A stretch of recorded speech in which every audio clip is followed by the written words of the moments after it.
Hey, I'm Cole, otherwise known as Mimosa Cole, and I'll explain the whole premises of the video once it actually starts.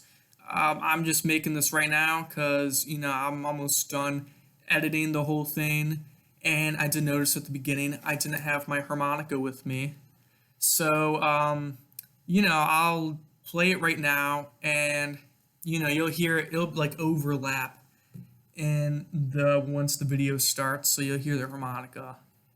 Um, Anything else I have to say? No. Enjoy your watch. Have a good time with it. Yeah, let's get this started. Nah, nah, nah. You are watching Nah, nah, nah, nah. Mimosa Cole, the movie. That's right, guys. I'm making a movie right now, and maybe like a film or something. This is gonna be like I don't know. It's gonna be like an abstract film where I record every single delivery I'm doing today. I think it's gonna be a lot of deliveries because I'm working 11 to 7. Right now it's like 12 o'clock. So yeah, I just got my first delivery. I just came up with this idea like 20 minutes ago. So I've been working out a little game plan though, trying to figure out how I'm, gonna be able to pull this off. I'm definitely gonna take apart like end the video, restart a new video, but I'm gonna patch it all together perfectly. And yeah, I'm gonna do the whole delivery there. I'm gonna record the whole delivery back. Maybe I'll just have keep an in between of make that one big video. No, I'm just gonna do it there, stop the video, come back and restart it. I'm not really sure. I haven't really thought this too through. I have a posh. I've been vaping again, so that's pretty crazy, right? Yeah. Well, I just felt like I should say something because it was in the screen. I don't know. I didn't even realize I had it in my hand. I don't know.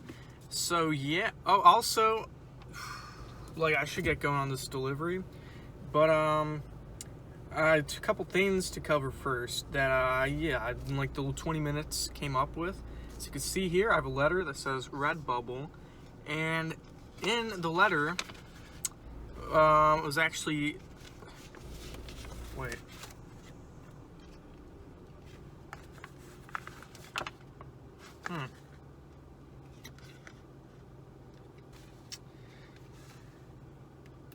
That's weird. There's no sticker. I could have sworn there was a... I'm checking here. Oh! Okay. Yeah, no. I guess I pulled it out of the envelope a while back. And I had it in this little thing. So, yeah, I'm going to be doing a giveaway. Giveaway. I got this, I bought, these a black BLM, the hand thing, but then there's also the trans flag in the background. So, I'm gonna make this giveaway. I bought 4 of them for, it was the price of 2 or something, so it was a good deal. And I already gave away 2. I have one in the back of my car. And I got this 4th one. I just have not known what to do with. I've been holding on to it for months. I've just never really gotten to giving it to someone. So if you're interested in this, I guess maybe you put something on the comments. Maybe some kind of code word or something. Maybe just say it's a really good video. Yeah, no, say it's how good this good of an idea this is, and maybe something you really enjoyed about this film I'm making right now. I'm a filmmaker. This is my first film. very abstract. I'll probably go to Sundance Film Festival for it, for this genius idea, this genius abstract idea. But yeah, put in the comments, say I'm so glad I watched this video, and you might be in the I don't know, they put you in like a pool, like a lottery pool, raffle pool. Probably wouldn't be too many of you either, so if you do the comment, you'll probably good chances of winning rather than other raffles. And all you have to do is just comment. You don't even have to share to other people. Like, I should get going on this. I'm just keep on talking. I'd spent 5 minutes already. Okay, give away this sticker. Leave a comment, and you'll immediately, automatically be put in. And hopefully I personally know you. Hopefully I already know your addresses. So I will randomize it though. So if I don't know, I'll have to reply to your comment saying you won. And that's how you'll know you win. And yeah, maybe I'll just like ask where you live and either mail it to you or just bring it to your house. I don't really, I feel like most of my subscribers live around here, or eventually like hang out with or something. Maybe then I'll give it to you. So, oh, and the other thing I'm gonna do is I wrote some things to talk about. The giveaway is number one, and then number two is tier list. So not only am I filming every single delivery, but I'm putting them on this tier list. Yeah, right here. It's backwards. I hope it's not backwards for you guys. You get the idea though. Most of these are symmetrical. You still see A. That's pretty much it. But you get the ideas. S, B, C, D, F. And if you don't know what tier lists are, it's like S tier is like a fantastic delivery. F tier is, a really horrible delivery. I'm held at gunpoint. I have to give all my money. And A through D is just anywhere in between, close to S, closer to F. So there's going to be that too.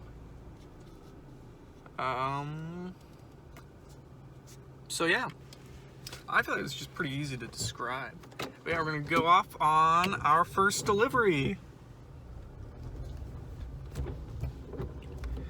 It's raining outside, so I don't know, people always think since on days where it's raining outside, everyone just assumes there's more deliveries. But honestly, I don't really see an increase in deliveries that much. Like, if there is one, it's probably just like super slight. Like, I don't know, even if it was like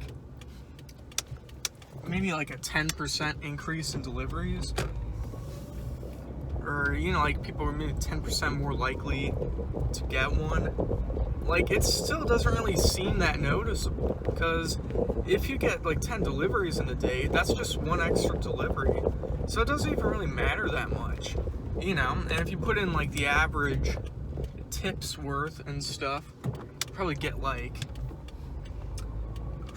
I don't know, like $8 or something.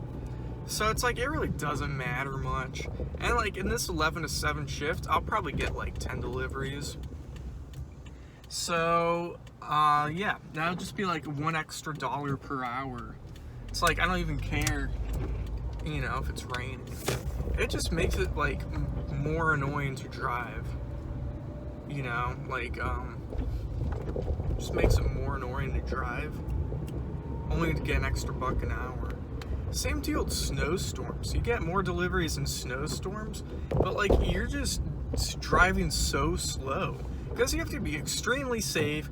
You gotta drive like even on like big roads, you gotta drive pretty slow, like half the speed limit or something, if you don't want to like slip and crash your car. So it's just not worth it.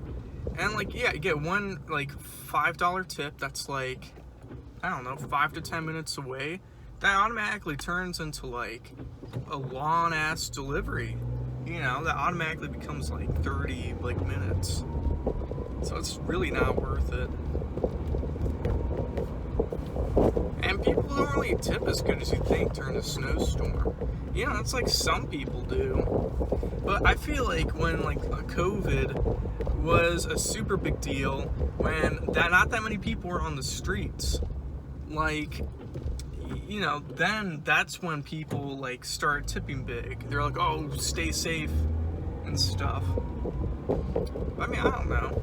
I feel like being in the car though, like makes, being an essential worker who mostly works in my car, like that makes me in a much safer position than a lot of other people, than like a lot of people working indoors. But I would work with people indoors and like work with different customers and stuff. So it does put me like more at risk than someone's just in their house, of course, or just getting their groceries. But just not as much as like other like employees and stuff, other workers. But yeah, and we're gonna try, since I think I'm like 99% sure that like if I switch to maps, the video is gonna close out. So we're gonna try super hard to not have to use maps. But I think I could get away with it. I don't really think, for a lot of these, I just have to memorize it. Speaking of memorizing, what road? Oh, yeah, I'm on the right road.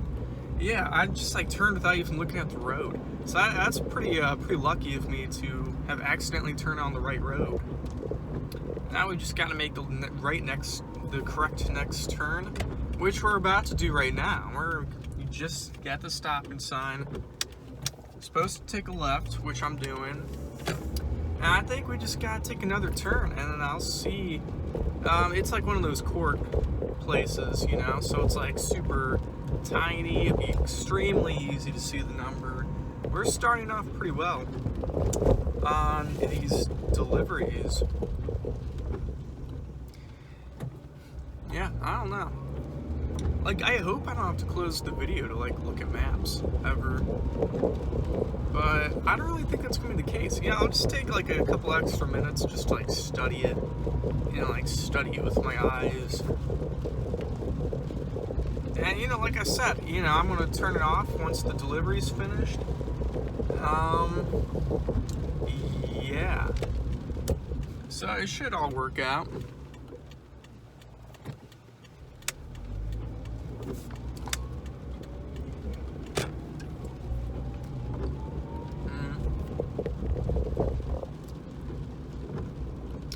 I feel like I would get into like something else, but like,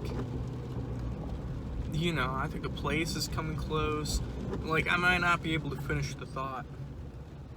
So I'm gonna try to not talk about anything else, and then talk about whatever once. Yeah. Here's the court I was talking about. I gotta look at what the number is. 625. Is it that one?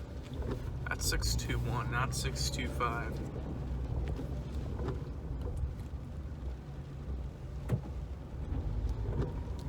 There it is. It sucks having to walk through the rain though.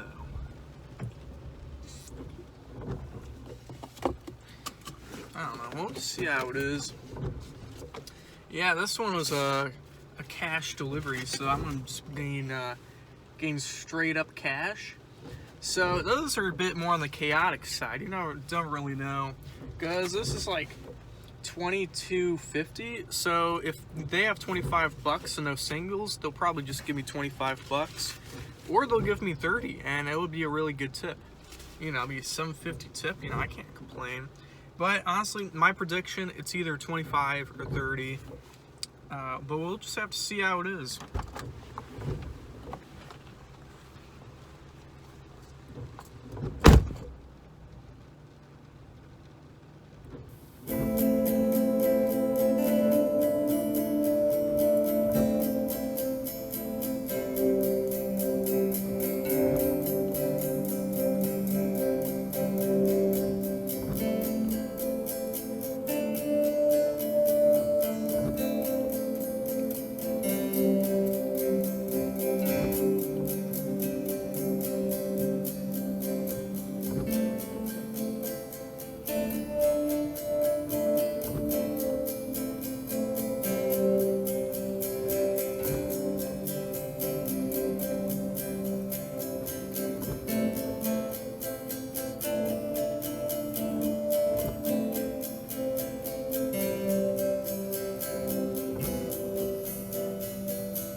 finally, I'm back. Yeah, you know, we can finally see, like, now that guess I've decided to, like, keep it filming while I'm gone. Finally, it can, like, give a little insight on how long these, little transactions usually are. Because that one took like a few doorbell rings, took a couple knocks. You know, maybe finally show you guys how long these things take. Like, sometimes it's like the time of driving getting here is like equal time to like them just like getting up or in like coming in their front door. I don't know, there's some of these people, it's like I should just like give a call, say, hey, you know, I'll be there in 5, or hey, I'm here right now, and then just start driving. That would actually be pretty nice. And then they're right at their front doors the second I get there. I would really enjoy that.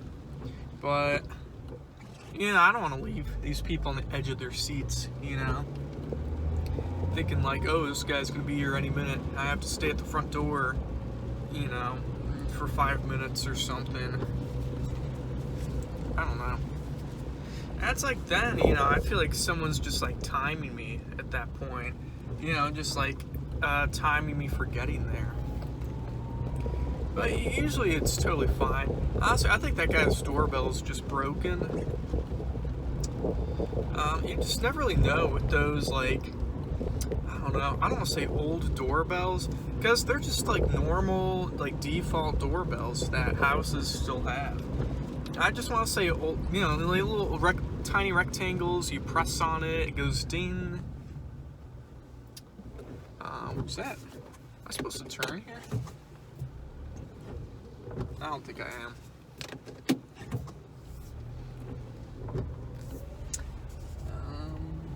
No. Yeah, but there's just so many people have that, like, man, I forgot what it was called. You know, it's got like the little camera, like a little button. I think it's just called Ring. And so you got on your phone, look at packages and stuff. I don't know, I used to be kind of against that, thinking it was just like another thing, you know, it's bringing us closer to this, like, you know, this weird utopian society where everyone has cameras, or, you know, something that, but like maybe, you know, that's up here. I mean, I was thinking like right here, if that makes sense. Yeah, just like a step lower than that, you know, I wasn't that like crazy. I wasn't like that crazy about them. But now it's like with these doorbells, you don't really know, like you have to like, you know, I'll just like do a normal press with my finger, and if it like I don't really like hear sound inside the house. Maybe I think maybe it's not that loud. There's a chance I wouldn't be able to hear it, but sometimes I do hear it. So you just never know. Or you can also think like, you know, you gotta do like a full press. Like you have to press the whole like little tiny rectangle thing. Yeah, just press the whole thing down. So you're thinking maybe like I'm just not, you know, didn't press hard enough. That's not really the problem with these Ring things, you know. It's like, you know, when you've pressed on the doorbell, it makes a little light thing showing that that someone's pressed the door, you know, the little button thing they have on there. And, you know, it's just gonna like, even if there's no like, I don't know, even if they don't hear the doorbell, they'll still get a notification on their phone that, you know, someone is at the door and ringing it.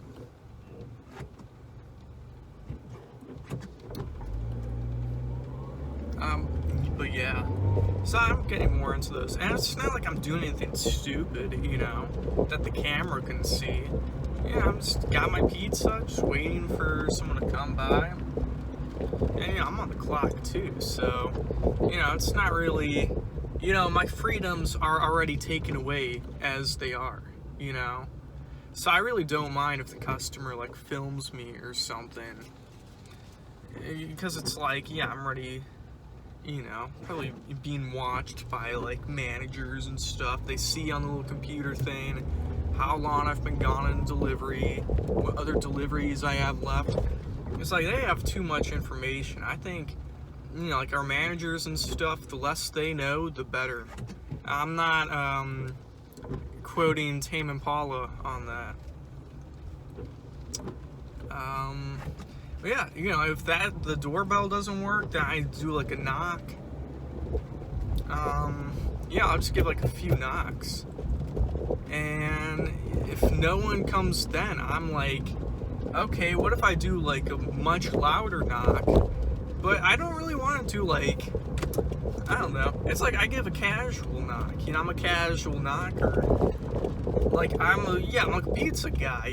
It's just like I feel like you hear a casual knock. You figure it's gonna be someone, I don't know. Yeah, like a pizza delivery driver. Like maybe a close friend gives a casual knock, or gives you a text saying they're there, and then they just let them in. But like when they don't respond to a casual knock, that's when you have to get serious. You gotta get down and dirty. You have to give like a big hearty, forceful knock. And when I do that, which I did have to do, it's just, I feel like a cop. I give like, it just feels like a cop knock. They give big forceful knocks. It's like, dude, at least start out with the casual knock. You want people to like you, give a casual knock first. If they don't respond to that, then you can go about with that. But I just don't want people thinking I'm like, I don't know, thinking, who's this guy with these extremely loud, forceful knocks? Like I'm trying to smash the door down. Like that's the next thing I'm gonna do. Next thing that comes after it. Which I would like to do. I would like to smash these doors down. If it like keeps me from having to come back to my car, like put the pizza, I have the pizza, I put the pizza back in the bag while standing up, which is super annoying. Like with these bags.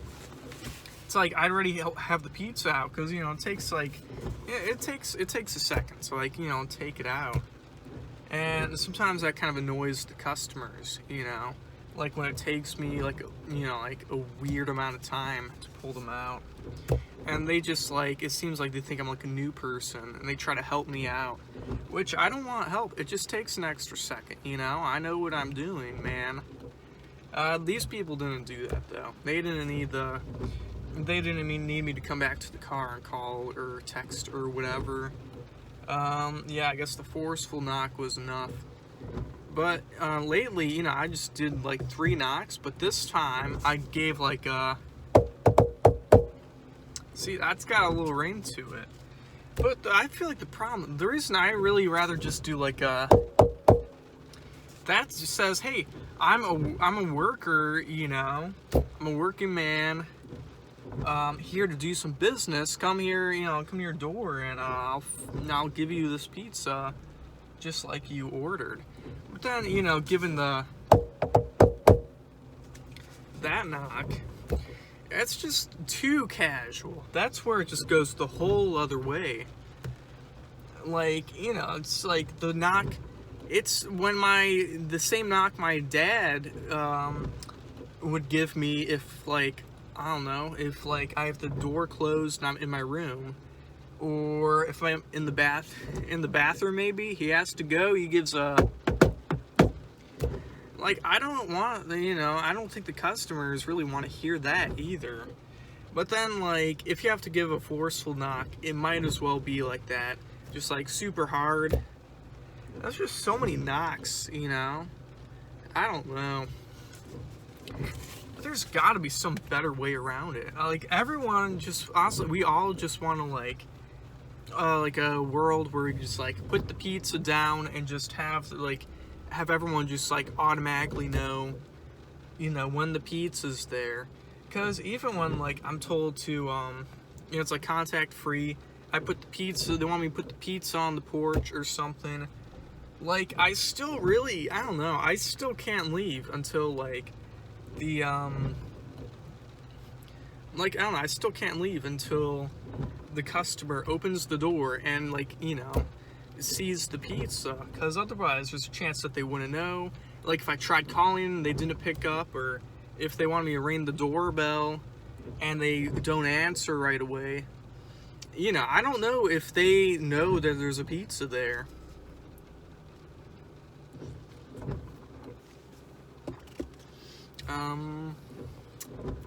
But yeah, I'm back from the delivery. Let's give the delivery a grade. Use this pen. Maybe I'll use a black pen. I've been using the blue pen. I'll use the black pen for these grades. I forgot what I think I should just number the deliveries. So I'll just call this delivery 1. Or maybe 625. I don't know. Calling it by its address is kind of weird. Like, I'm not going to do street names. Going to leave the, you know, all like the 7 N's, 8 N's, 35 W's out. But like, I might just number all these. I'm going to call this delivery 1. It was actually not a cash tip, by the way. I misread it. It was in card. But I got a $4 tip. And the delivery was like, I don't know, like 6 minutes away. So it was kind of close. I don't know, $4 tip, and not really that much. You know, if it was a $5, I'd say okay. But like, I don't know. It's just rounded up to 5, man. Why 4? You know, do I not deserve the extra dollar? Can you not round up to 5s? Maybe this person does like in multiples of 2. No one actually does. It's always 5s, 10s, 15s, 20s. I don't know. 4, kind of weird. A little sus. And it did take a while to come to the door. Doorbell was probably broken. I had to do a hard knock. But it was pretty close. And also in a time where I don't really get that many deliveries. So this is better than nothing.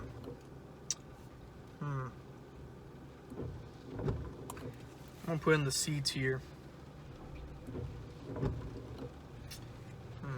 Yeah.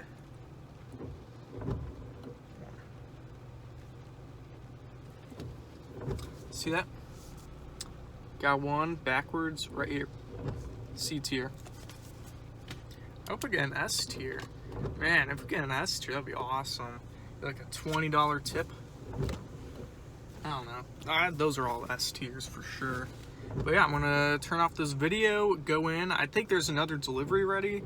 There's one like deferred for I forgot when, but I did see it was kind of soon.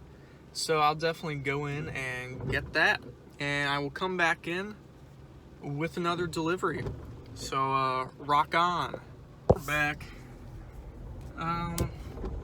It did take a lot longer than I thought it would to like go in there and get stuff. Because there's like a, man, I got in there like 4 deliveries in the system, and the one that was deferred didn't get ready until like, I don't know, like right before the time it was deferred for.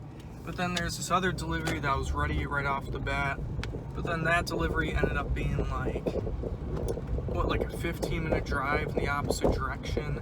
So, you know, I had to wait for the deferred one. The only problem was, though, that I already put myself out for the one that was already ready. So then when I tried to take myself, you know, put myself in for the deferred one, it ended up not working. Said, oh, we can't put the driver out for this. So I just kind of like, you know, I'm gonna do these 2 deliveries, come back, you know, and put myself in and out of that deferred one. But I'm really just banking on people not noticing, you know, how late I am on this on this deferred one, even though I'm like doing it right now. And you know, they might think like, oh, he hasn't been back hasn't been back in forever, you know. This is a super late delivery. I have to call him. I just really hope they don't notice. And yeah, you know, I don't know. I guess I could have let someone know, but like, man, I just didn't feel like it, you know. I have to like go, you know, we got a little computer right in the back, and I would have just had to like, you know, go all the way to the front and like, I don't know, bother them, just like, I don't know, bother Heather about it. I think there might be 2 Heathers also, I'm really not sure. So if it's, you know, the Heather I know isn't there, like, you know, I want to really, like, who do I tell that to? But luckily, this is a quick delivery. I think we're almost there already. What is it, 645? But it's kind of more an industrial-ish place, you know, it's to like a business area. And yeah, it's right here. Wow, the place is packed. Wow. I always see the place is empty. But yeah, it is. There's a party going on. Hopefully I get a good tip from this. Yeah, lots of people.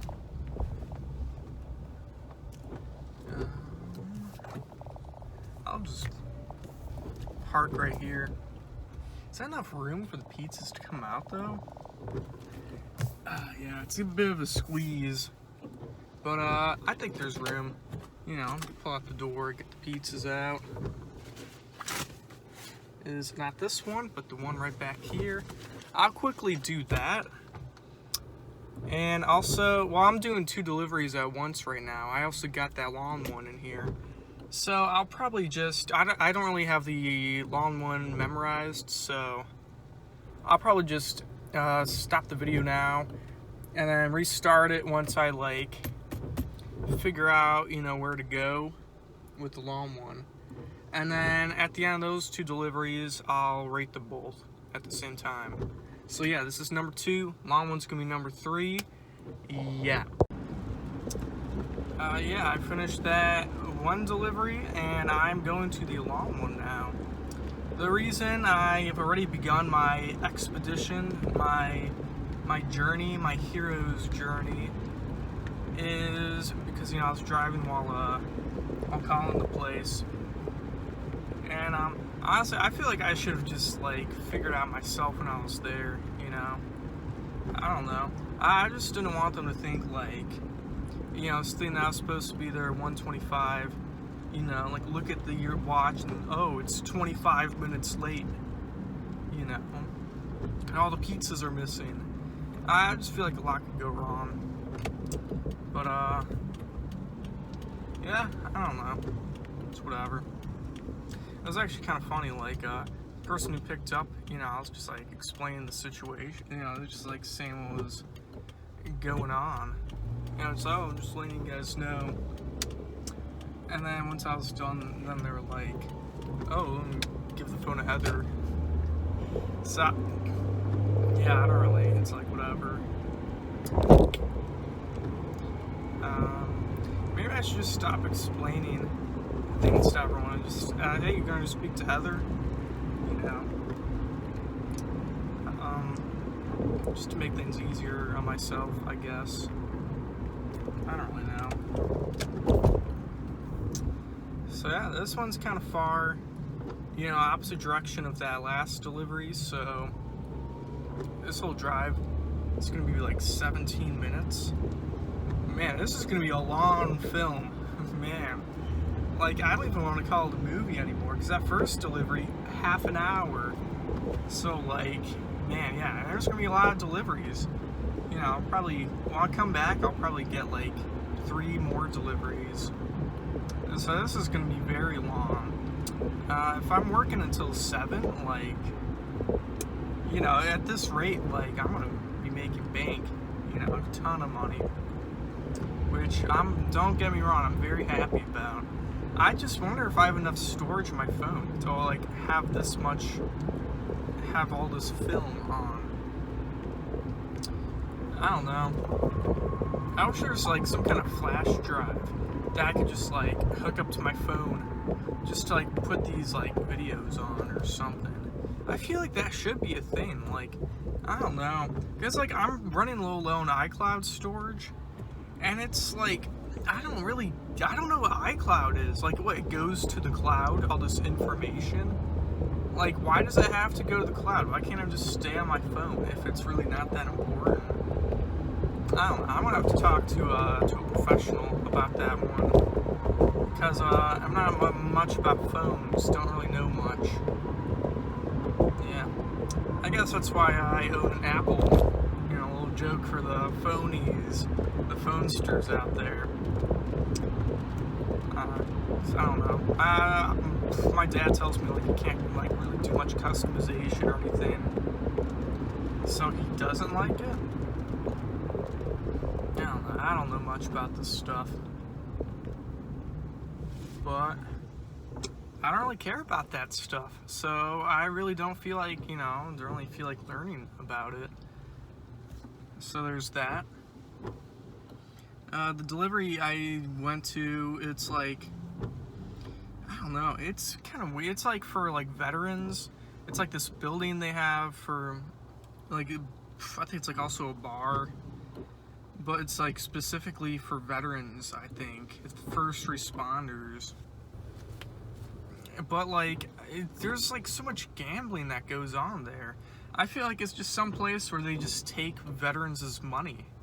Like, I'd go there, I'd gamble with them. I just feel bad if I like just like crush these like old veteran retired people, take all their money, and like, do these people, some of them might have gambling problems, and it's like this place, this like bar, a little gambling area for like veterans, that's like kind of not really helping them. I don't know, I guess just like a place for them to hang out. But the reason I think the reason like we have them is kind of like regulars. Like, I've delivered there a few times. That was just because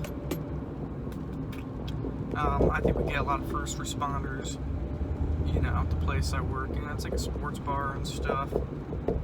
I don't know. That's pretty cool, I guess. And it's like, I should like be like super happy about that, because like, I've like, well, yeah, I've got the EMT license and like certification and stuff. But like, I don't know. I've never really talked to any of these people about it, because I just feel like, I don't know, like if I do, it's like I would maybe try to get a job or something. But yeah, I'm trying to get a job in Champaign. I don't really want like a career, here in my hometown and stuff. I want to go to Champaign and like party it up at Cam's, with my college friends and my college girlfriend. That sounds like more fun than being here and partying it up with, I don't know, I guess my dad or something. Maybe my mom, I don't know. Yeah, that doesn't sound as fun. There's just not that many EMT jobs, in Champaign. Like, I don't know. Like, there's a couple big hospitals and stuff, but like, there's just like a couple, and then there's just like some smaller ones and stuff, or smaller ambulance agencies. And I don't know. Like, part of me just wants to like, I don't know, try to like find some other job thing there. But just so many jobs that like actually pay like, pay a decent amount. Like, okay, I'm just trying to get something that's better than delivering pizzas. I like delivering pizzas, don't get me wrong. But, like, when I look at the delivery jobs there, it's like, I don't know, like Domino's, like, pays better. Like, all those, big chain ones are the ones that pay better. So if I do a pizza place, I'd rather just do one of those. Yeah. Oh, I think we're actually kind of close. Yeah, I think just after this road. That's when I started having to make turns, maneuver my way through neighborhoods.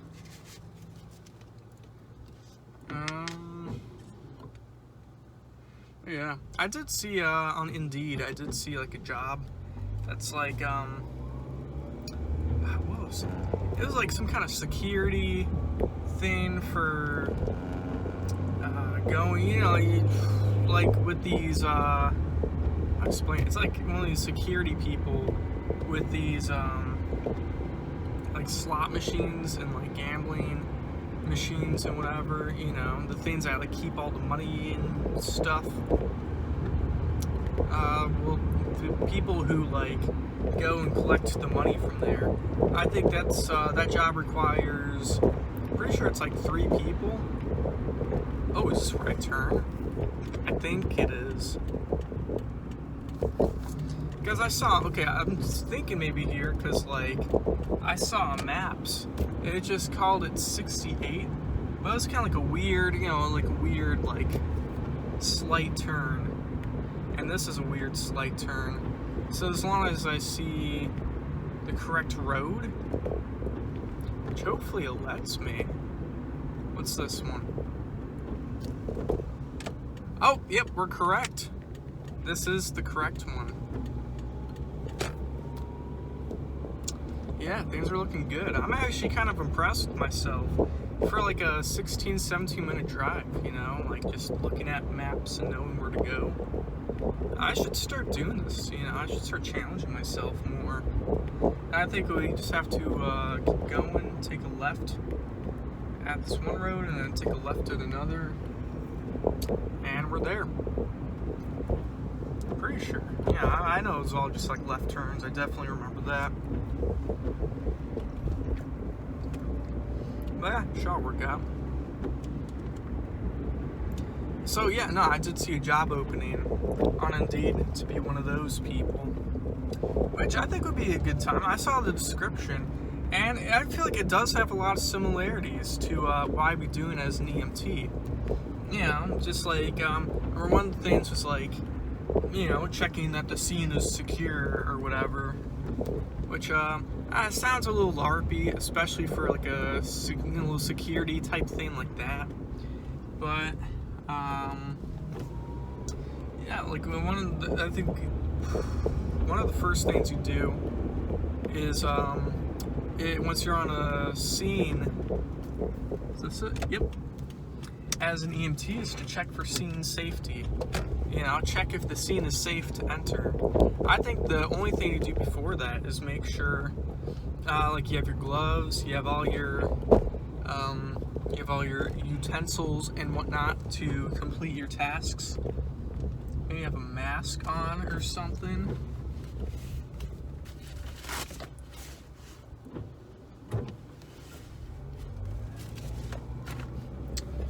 Yeah, it paid pretty well. It said like $20 an hour, and it's like the requirements was like pretty close to nothing. Like that seemed like a good job. All the delivery jobs seems like, like just like 15 an hour, which is really not that different from like what I'm doing right now. So I would like to have some kind of upgrade, some kind of, I don't know. It would feel like an upgrade though. I do think having an EMT license, might put me a little ahead of other people. It's got to. But yeah, I'm going to do this delivery, come back, and head back.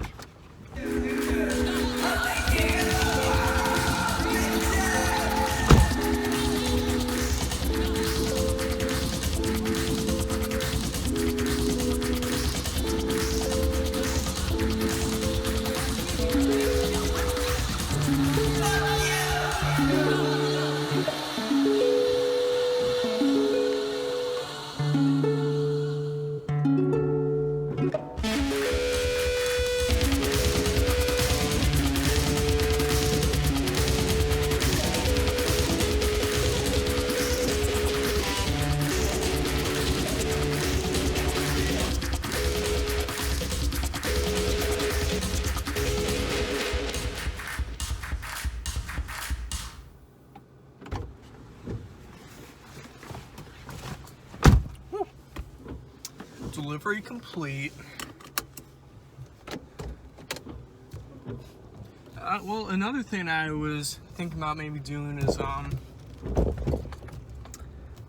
is maybe like, you know, with this pizza delivering job, you know, it's like a big restaurant inside, you know, big restaurant, lots of servers. So I was thinking maybe, you know, get a, oh.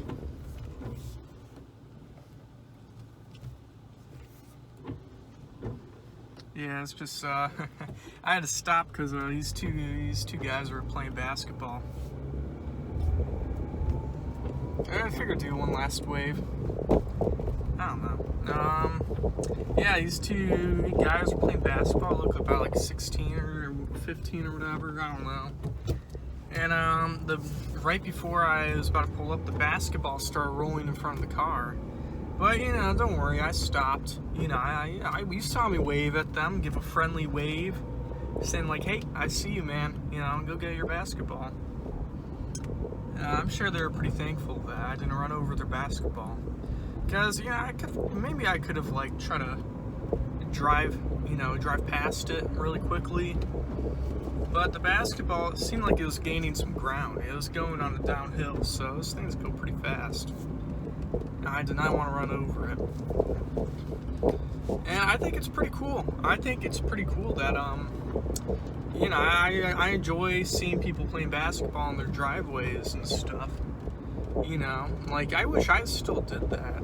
Like, I haven't played basketball on a driveway, like, I don't know, in a hot minute. It's been years, probably.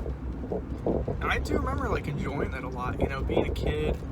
You know, you're like, someone, like, has, like, a few friends over. And, like, one of the fun activities we'd do is, you know, just play basketball on their hoop. You know, it was a lot of fun. And I even remember, like, I don't know, like, I think it was 8th grade. It was like, I don't know, I don't think, like, I was really depressed. Maybe, I don't really know. You know, I don't know what you call depressed. But, you know, it's like middle school, like, angstiness. Yeah, like, yeah, you know how it is. You know how middle school is. I do feel like everyone's like had like a sad point in middle school. I feel like I think that was a sad point. But yeah, when I get back home from school, I would just like get the basketball out and just like shoot hoops for like at least an hour at a time. Like, yeah, like an hour a day or something. I would just shoot hoops, and I started getting pretty good. I actually started getting pretty good at basketball. Maybe not basketball, but, you know, I started being like a pretty accurate shot. And people were like, I don't know, like, I did definitely see like an improvement with the shots I was making. Like, I had a good bank shot. You know, I could like pull up at like the 3-point from the very edge. I could just like, you know, swish it in. Yeah, I guess I started getting really good at that, swishing in like that. And I remember, like, I don't know. I think like my mom one day was like, "Oh wow, you're doing this a lot. You're doing this like, you know, this is happening daily and stuff. I'm really impressed. You know, you keep this up. You know, you could probably make the basketball team if you wanted to next. You know, like when winter comes around." And I was thinking in my head, like, man, I don't know if she's, like, right, but, like, you know, if I keep up this shooting thing, like, you know, like, maybe if I keep on getting better, keep on improving a lot at this rate, you know, I don't see why not. I don't see why I can't be, like, a decent, like, 3-point, maybe not a 3-point shooter, but, like, I don't know.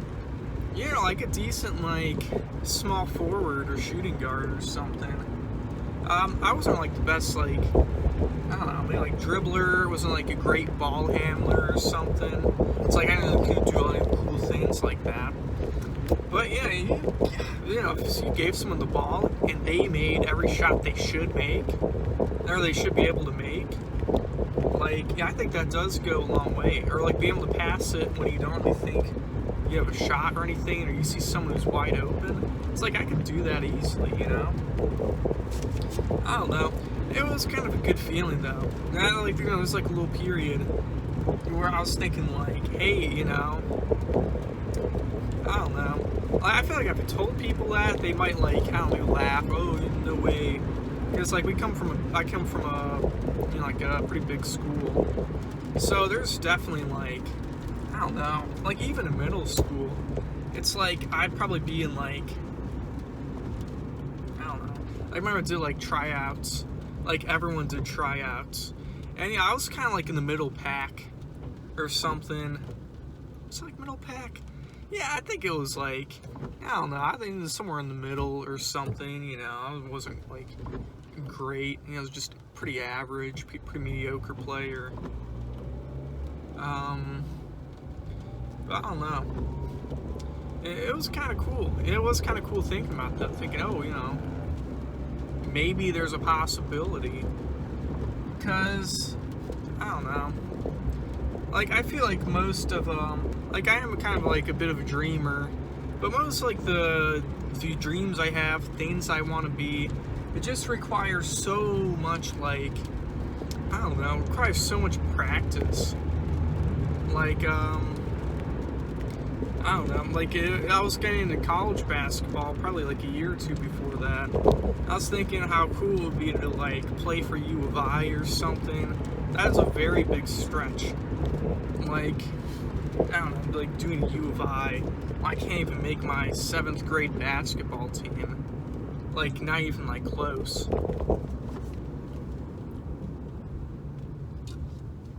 So that I'd call a dream. But I think, you know, after practicing, like, I don't know, you know, doing like a couple months of like an hour almost every day of shooting hoops and like noticing a big improvement, I think doing that and then realizing, hey, I might have a chance of making the team next year or something if I keep doing what I'm currently doing, you know, without even the goal of that in mind. Like that, you know, I could go a long way. Like, I don't know, that's feels a lot more realistic. Too realistic to call it a dream. Because even if I didn't practice and thought that, or didn't really do as much as I did, yeah, consider that a dream. I don't know. It's tough to differentiate dreams from, I don't know, from like goals or something. But yeah, I would call that a goal. You know, it was nice to have that as a legitimate goal. Because I think when summer came around, I think I didn't really have the middle school wasn't really making me. I think that was the main driving force. Was hatred for school, hating getting up for school, homework. But I think when summer really gave like, I don't know, gave like a more open, you know, gave more freedom to me. I think that's when I kind of quit practicing an hour a day. But now thinking about it, I kind of do wish I did. But, you know, I knew there's never like, you know, I didn't say, I didn't have like a plan. You know, there's never a plan to, you know, practice as much as I did, to really, you know, play as much as I did. I just did it because I, like, I don't know, maybe like kind of needed it, you know, I like enjoyed it. I saw it as kind of a good part of the day. I think I think when there's summer, I think there are a lot more things to look forward to. Like, I no longer had this, I don't know, you know, had this need for it. If I was 8th grade where I was doing that, like, I think I was also doing cross country. I think that's when cross country started. So maybe that too kind of like wore me out. I don't really have the times down too well. But yeah. So, yeah, I don't really care. You know, I don't really like care, you know, I didn't really try out or anything. I don't know. Yeah, it kind of makes me think, like, I had a conversation with my friend Reed once, and I was kind of like talking about a similar thing, you know, oh, I don't play basketball. You know, I wish people did pickup games or like would want to. And then Reed was like, I do pickup games all the time. I'm like, what? Like, I don't get invited to these, you know? Yeah, I'm like, oh shit, like, can I? Well, I wasn't really like that, but, I don't know. Like, let's say, I don't know, I didn't, like, ask to join the games, because I figured, you know, he did it with these other, like, athletic people and stuff, and, like, I was never really friends with any, like, the sporty people who, like, love, like, love playing football, love playing, you know, all these team sports. I don't know. So many of them just seem kind of douchey. Like, I don't know. I just never felt that way about cross country, like, ever. You know, in cross country, people just seem a lot more supportive of each other. You know, I just, like, since we have individual goals, like, I think that was just, like, made people, like, so much, like, nicer to each other, you know? Like, when you see someone, I don't know, like, break out and start running way faster than you, like, you're not gonna get, like, super jealous. Like, I'm sure there might be a little jealousy with some people, like, you know, they're just, you know, they'd be running as fast as someone else, as so-and-so who's now way better than you. But I think at the end of the day, everyone's just happy for each other for breaking their PRs and stuff. Now, I didn't really feel that way about other team sports. You know, it's just like, I don't know, like teammates basically just competing with each other to, like, get the ball more often, score more points, and, like, get starting position to get more time. And it just, I don't know, that's not like a team, you know, like, it just doesn't really seem, these don't really seem like team sports. It just seems like a bunch of individual people, like, competing against each other, just, like, for these, like, spots, you know. There's, like, a bunch of politics, favorites are played. In cross country, it's just numbers. It's all a numbers game. How good are you? Look at the number, look at the time. You know, there's not much complication to it.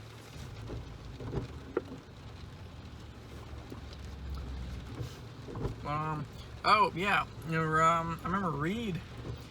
He said he didn't think I was that great of a player, which I was a little. He didn't think I was good enough to be part of these pickup games. He was like, "Oh, you know, I've seen you play. You know, you're not bad." Or, what was he gonna say? Not bad. It's like, "Oh, you're decent." I don't think I'd be able. He doesn't think I'd be able to keep up with these people who get invited to pickup games, which is probably true, you know, like, especially not now that I'm really not a good runner. You know, I had that going for me for a while, that could, like, just keep up with the pace no matter what.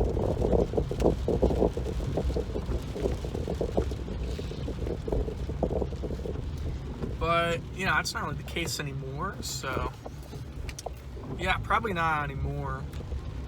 But, you know, I've played, like, basketball against, like, good players and stuff. Like, you just put me against the weakest player and I'll do good. I'll score more points than, like, I'll score more points than this guy will, you know.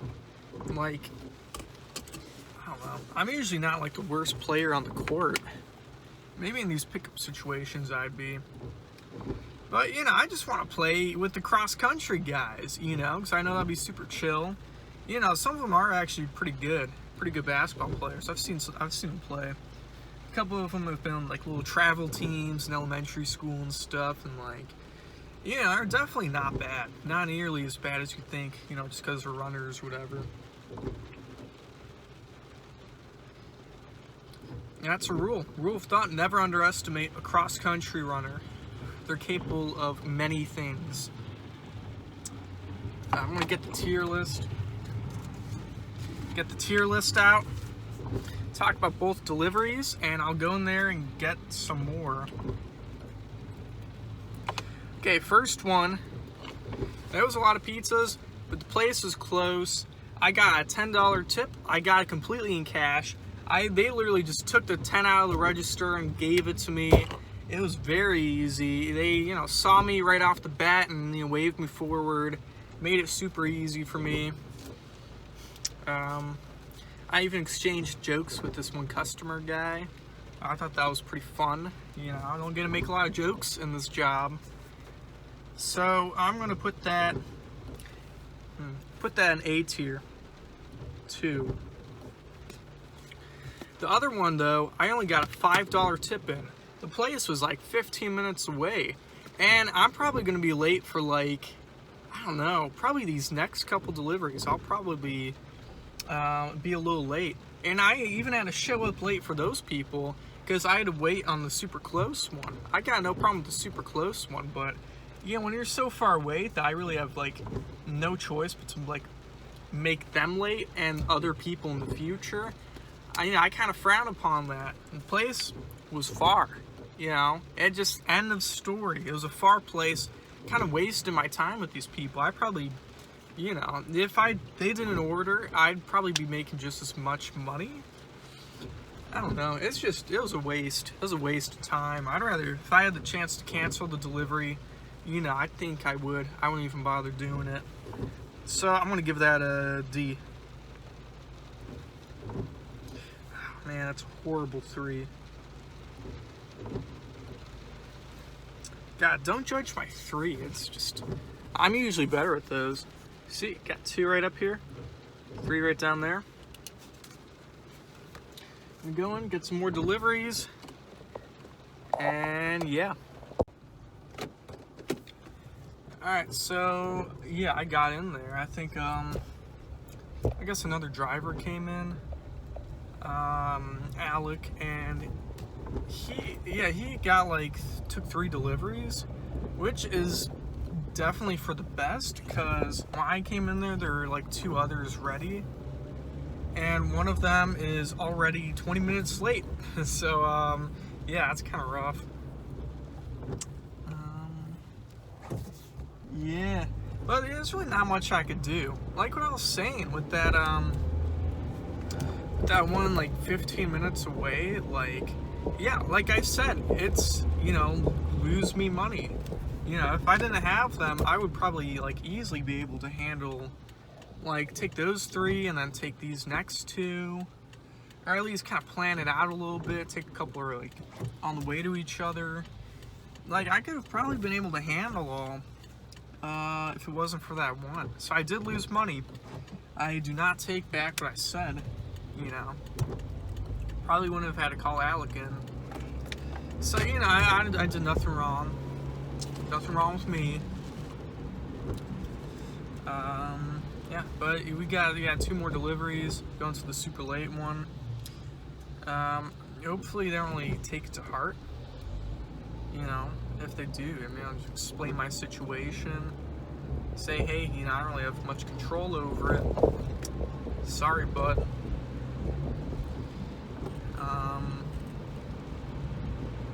Yeah, just leave it at that.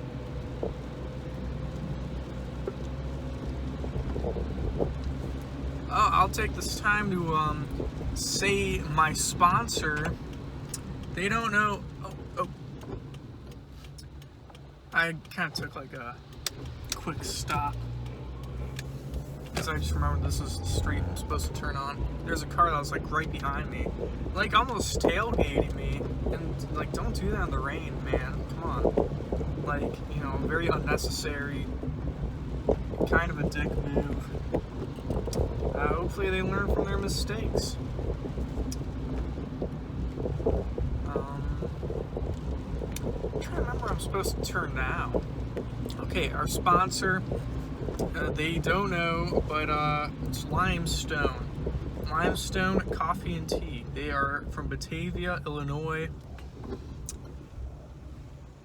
Man, there's no street names on this one. Huh. Hopefully this isn't the street I'm supposed to turn on. But yeah, you get some good coffee. Like I got like what, like a limestone latte, I don't know, limestone something, and it was really good. I definitely enjoy this coffee. I think on day shifts, I do see myself coming back in the future. It's funny because my sister worked there for a bit. She only got, oh God, did I pass it? It's probably that one. That one I just missed. God, I don't want to be more late for these people. I might have to end the video. Ah.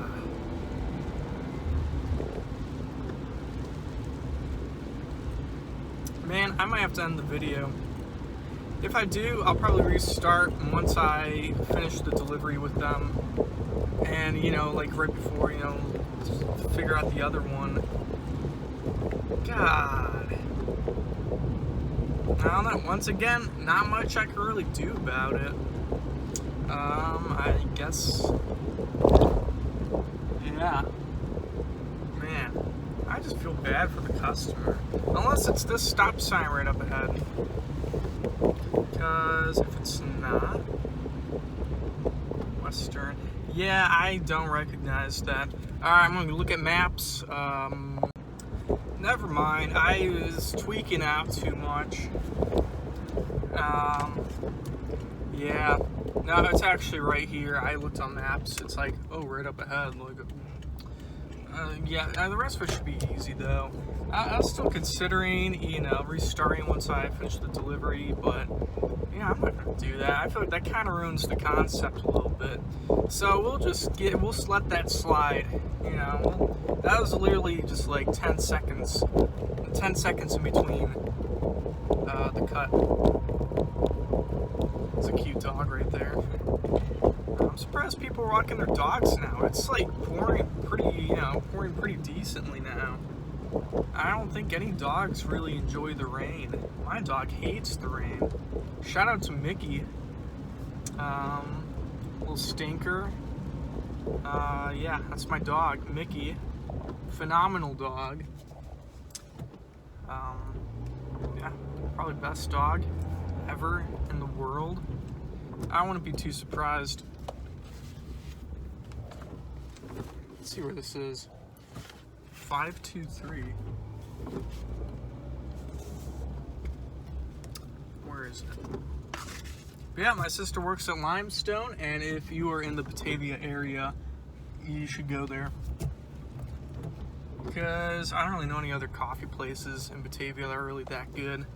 But yeah, this coffee's good. Say get whatever, it's like a signature latte or whatever they have. I also had a muffin. They have coffee cake muffins there. That was really good. I'll definitely get another muffin there.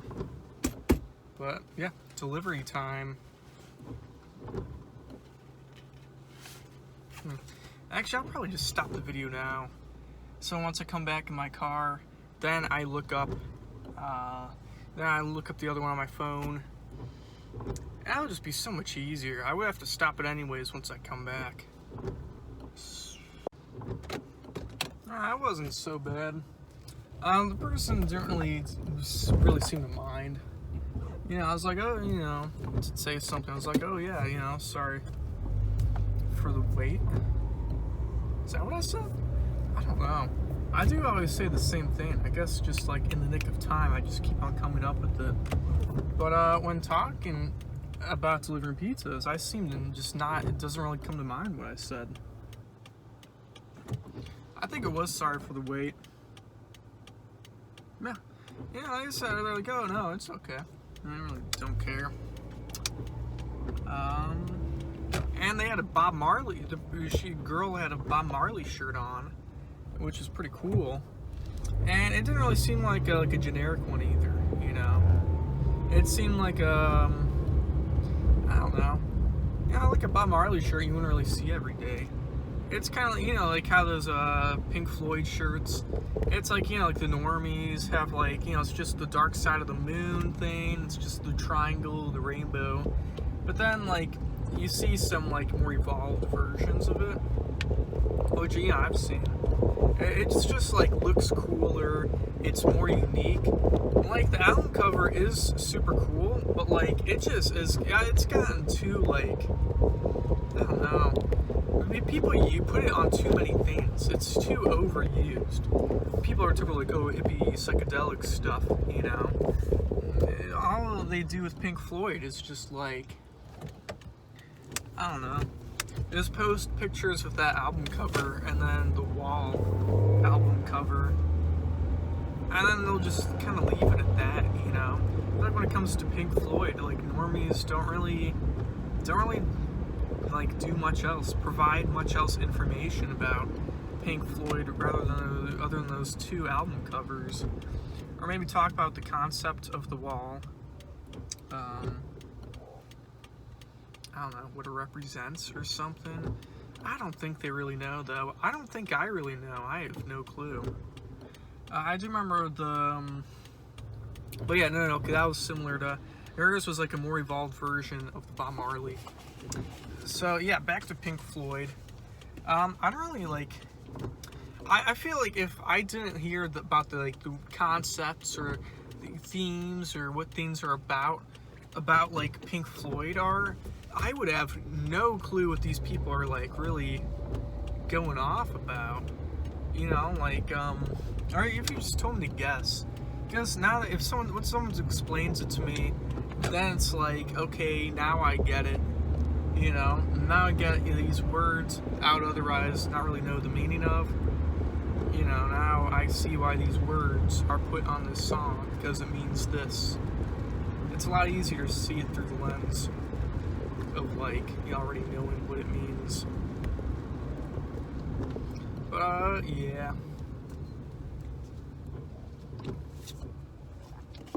I don't know, some good shit. Yeah, actually, another thing about Pink Floyd, I saw, I was at the record store, another sponsor, another advertisement, Kiss the Sky in Batavia, awesome place. Guy who works there, super chill, you know, good records, of course, great CDs, good cassettes, little thrift section. I really do enjoy that. Yeah, awesome record store. So yeah, no, I was at the Kiss the Sky. I saw this little like, I don't know, like ad thing for some venue, and I think, oh, cop car. Please let me through. Man, that cop's like taking up an entire lane on this busy road. This cop's gonna cause another car crash. Like, why didn't he just pull up to the side or something? I mean, I'm sure he has a reason. Maybe someone else just crashed in front of him. I don't know. Or even if they're on the side, we probably have to, everyone gets on the left lane anyways.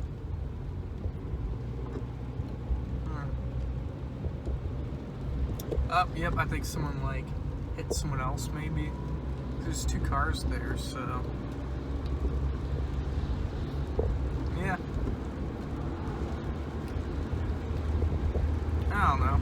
Seems like everyone's okay, though. I think the cop is just trying to get people to, you know, like, move off of the right lane to avoid hitting anyone, which does make sense. You know, I'm sure that's part of the protocol, especially in rain like this. Oh yeah, no, at this venue, they're doing a cover album. They're doing like a cover album event. And the album is Animals by Pink Floyd, which, like, I think that would be super interesting to watch. I don't know. Maybe after I finish this whole film thing, I might try to, maybe during the film thing, I might try to get someone else to go with me. I don't know. It would be kind of last minute. Like it said, it starts at 7, but you know it's going to start at 7:30. I'm supposed to get off at 7, and it really makes no sense for me to pick anyone up, because everyone I know lives in the opposite direction of where it is. I don't know.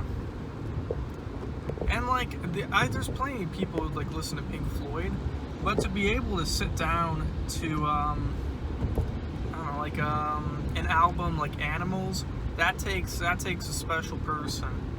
You know, I can't just willy-nilly ask anyone who likes Dark Side of the Moon or The Wall, you know? I gotta ask, like, you know, someone who's into, like, Thick as a Brick, you know, Close to the Edge, Wish You Were Here. Like, I need someone with that caliber to come with me, you know? I don't want someone to get bored over, like, you know, 20-minute Dogs. Or like, you know, it's a 5-song album, but like, yeah, it's like intro and outro, 2 things, Pigs on the Wing. Yeah, Pigs on the Wing. So I don't really count those. I just consider it like maybe 4-song album, because those 2 Pigs on the Wing things are basically the same song. Still good though. Yeah, I'm mistaking it for the song Wish You Were Here a lot. You know, I do find it a little hard to tell those 2 apart, but not in a bad way though. I do enjoy both songs, and I enjoy the other 3. Was it Dogs, Sheep, and Muskrats? Yeah, Dogs, Sheep, and Muskrats. All great songs. You know. Oh, is this where I turn? No, it's not where I turn. But yeah, Muskrats is probably my favorite one. Good animal, too. Is this the one? That's not the one. Man. Should be the one coming up. Let's just hope. I don't know. But, should be this one. Up Oak Street. Yeah, right up here.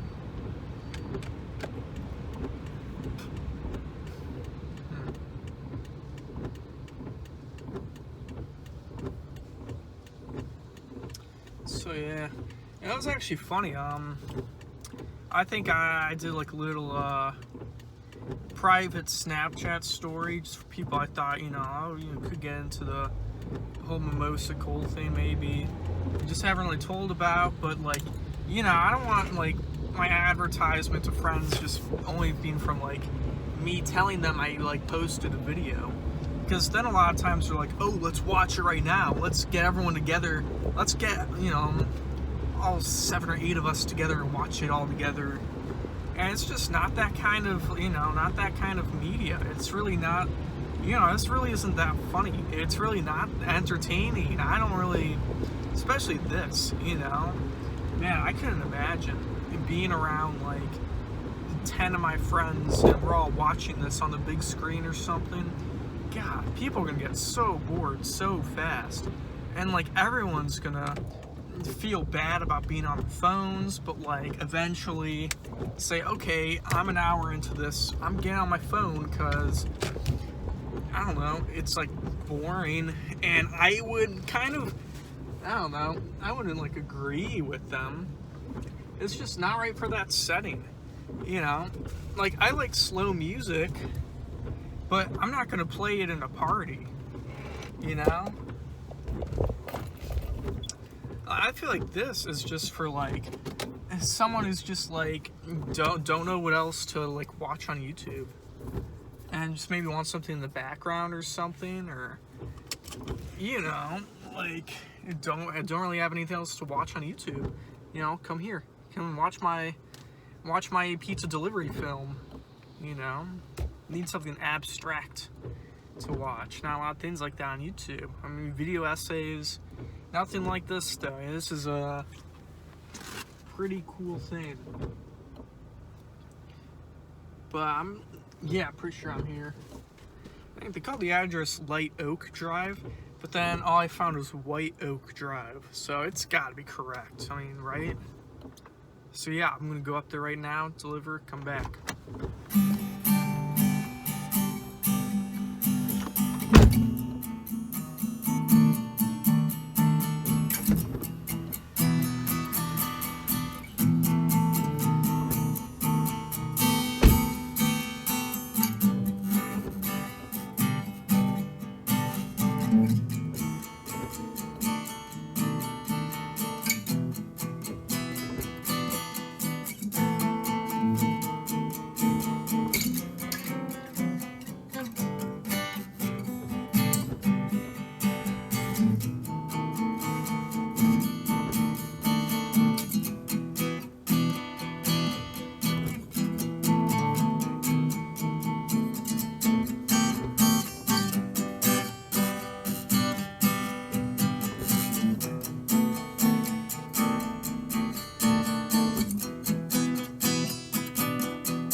Yep,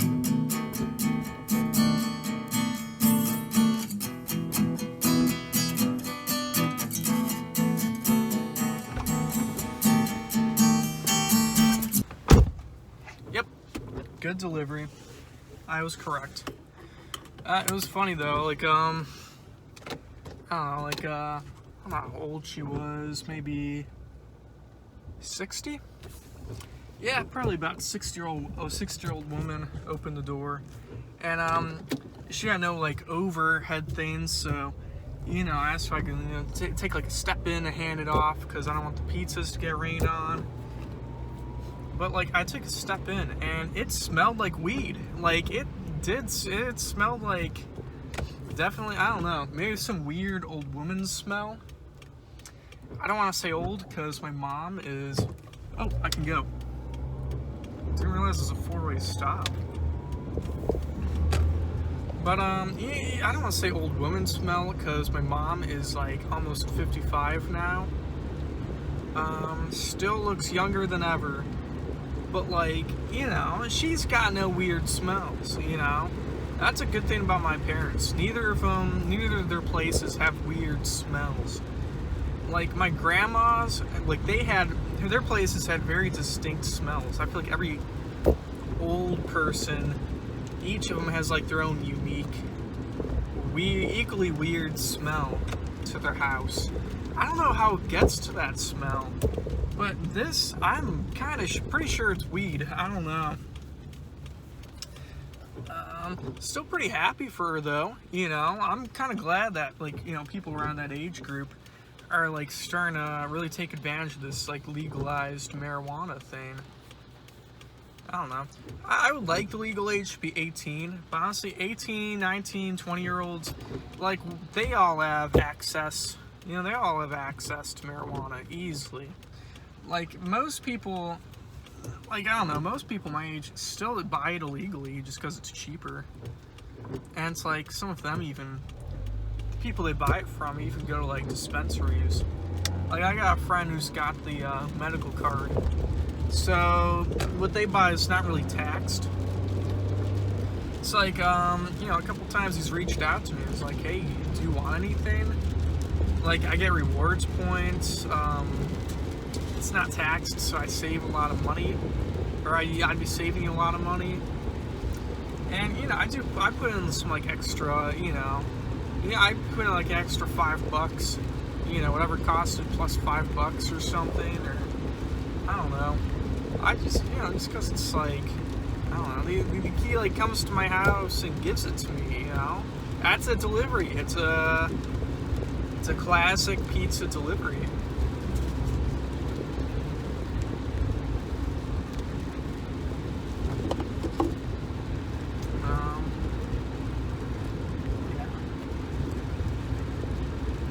I'm starting to lose my voice. How long have I been working also? It might be almost 3. I'm close to halfway done, I guess. I don't know. 5 deliveries in. We are, coming close to 10. Which will probably definitely happen. It's like the night rush I'll be there for. Unless they don't need me, though. Then I have a lot more time to figure out the whole animals thing. Oh, that reminds me, what I was getting to before. Okay, so private story, reach out to people I don't want to, wouldn't necessarily have the chance to, who just seem like they'd get into Mimosa Cole. And also, a little side note, which I addressed before, I don't want to have to, advertise to my friends, in person or anything, like socially bring it up in a conversation. I don't feel like talking about this stuff or whatever, like, maybe every once in a while, but yeah, it just makes it easier. And it's like, I reached out to like 50 people, so, like, gets those views up. I'll definitely advertise this, for sure.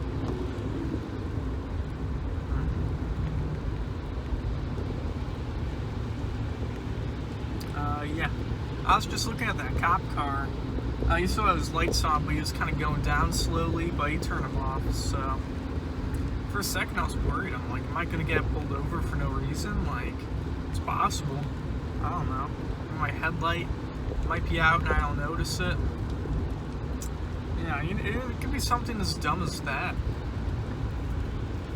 And they take a step in your car and they smell weed, like how I did with that old lady's house.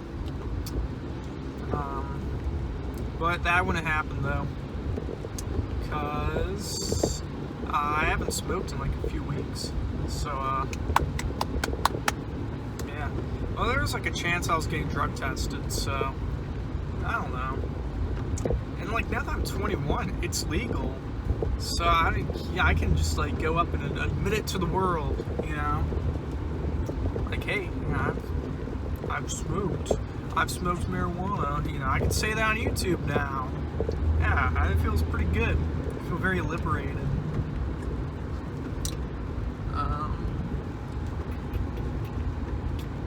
Okay, one more time. Mosicle, reach out to people. One of the people I reached out to commented on my last video, and I remember that person really enjoys the album Animals, really likes Pink Floyd. That guy is Scott Wagner. So shout out to you, Scotty, you know, if you've gotten this far. Because it did seem like you got pretty far with the last one. So I want to see if you can comment on this one. And yeah, if you do, just comment, I've gotten this far, Cole. That would be really crazy. Because I saw in the last one, you said holy shit. I did say holy shit a lot in the last video, so you must have heard me say it at least like 4 or 5 times to really catch on. So yeah, good job to that. Yeah, or maybe comment something like or like. Be like, yeah. Or I don't know. I don't know is a good one. You can do that. I don't know. I've already covered all those sentence inconsistencies with the previous video. I forgot which one, but you know, at this point, I don't really care that much. It's like I'm, you know, making this whole video thing. It's very long. I don't really, you know, use the you-knows, likes, or likes, or any of that. So I think I did a pretty good job with that last one. I wasn't just like, I don't know, I was telling a story. I guess that just felt like it came a lot easier. I was just like going along, chugging along with it. Without really, having to really say that much until I did the lawyer part. But yeah. What else is there to talk about? I'm trying to think if there's things I said in the past where I just like completely went off on something else. You know, maybe use this time where I know, like, you know, just like restart it with like saying something in the past that I completely forgot to address. The only thing I could think of was when before I stopped for that kid in the with the basketball, you know, like I was mentioning how there are servers who work in the restaurant part, you know, that I deliver for. I was thinking, you know, what if I like started doing that instead of, you know, delivering pizzas? So then I'd probably be making more money, but also I'd have a little waiter experience. So if I wanted to go somewhere that's like a bit like higher class, you know, find a place in Champaign where people get tipped a ton of money, it's, you know, I'd say, oh, I have experience. I'm CPR certified. I've been a waiter in the past. You know, I'm a trustworthy guy. I'd probably be able to get away with saying, mine about how long I've been doing it. Maybe I could say delivery driver / waiter, and do like the last year and a half I've been switching off between the two, when in reality I've been like a driver this whole time, and it wouldn't be until like the last month or something I was a waiter. So they might have the impression that I have some real deal experience until they realize it's too late. And I have to say, hey, you're stuck with me. I didn't lie about it, but I definitely exaggerated the truth. Oh God! I passed the whole Riverside place, man. Riverside's where I work. I've been trying to hide that. I guess it doesn't matter anymore. God damn it! I'm in a whole different I'm in a whole different town now. Jeez.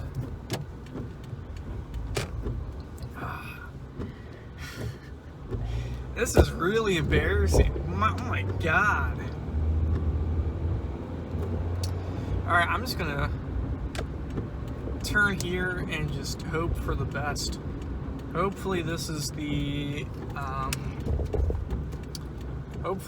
closest way back. God damn it. Well, at least it didn't really seem like there weren't any other deliveries in while I was in there last time. I guess Alex working now, so shouldn't be too bad. I just didn't pick up on it for a hot minute. I don't know. Yeah, that sucks though.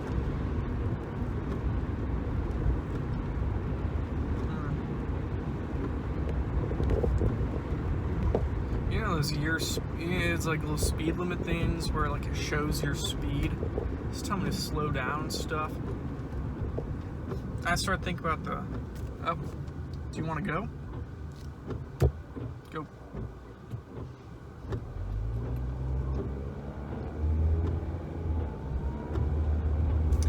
Yeah, no, there's a few biker kids on their bikes, and 2 of them went, but 1 of them stayed.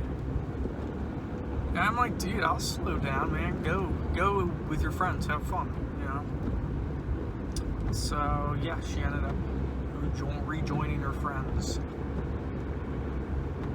But yeah, about the speed limit thing.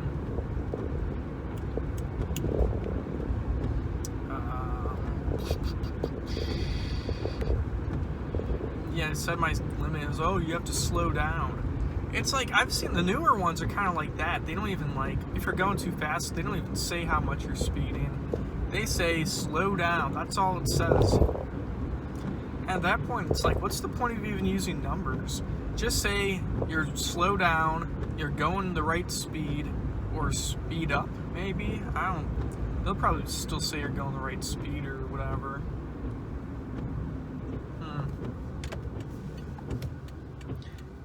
Yeah, I'm going to the downtown of a completely different town.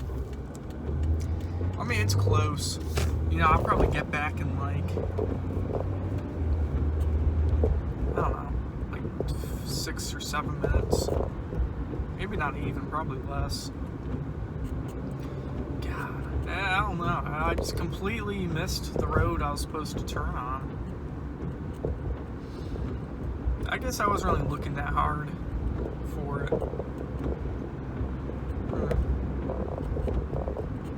So yeah. Man, I'm just waiting to stop this video so I can catch my breath for a second and restart it.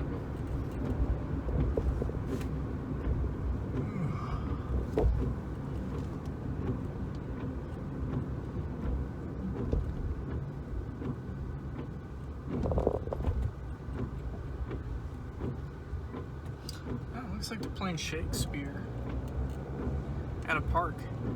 That's what that sign said. I'm gonna go watch a little Shakespeare, who knows? Maybe they'll have that alongside the Animals cover album thing. Oh, here's the road. It just seems so vague. Why say Shakespeare? Just say the plays you're gonna be doing. like what, Romeo and Juliet and Hamlet, probably a couple others that people would know as Shakespeare right off the bat.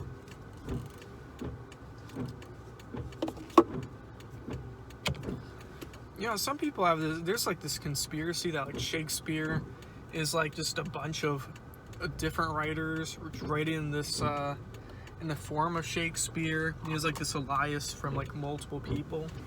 I personally don't believe that, because just like they've like proven that like a lot of the writers for like the Testaments or the Bible or whatever, like a lot of the people like a lot of those people were just like Eliases from like other writers, you know, like Moses. When things that Moses said, I found out were written by 4 different people, and they're able to find that out by just like, I guess, reading the patterns of the writings or whatever. So I noticed that like different sections had like, you know, like pretty like substantial enough differences where you could tell each person's writing apart.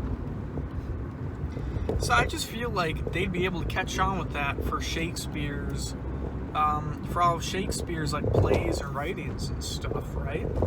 Like, I don't know, like I know there's ghostwriters and like, but like apparently they couldn't get away with it for Moses, but they're able to get away with it now for Stephen King.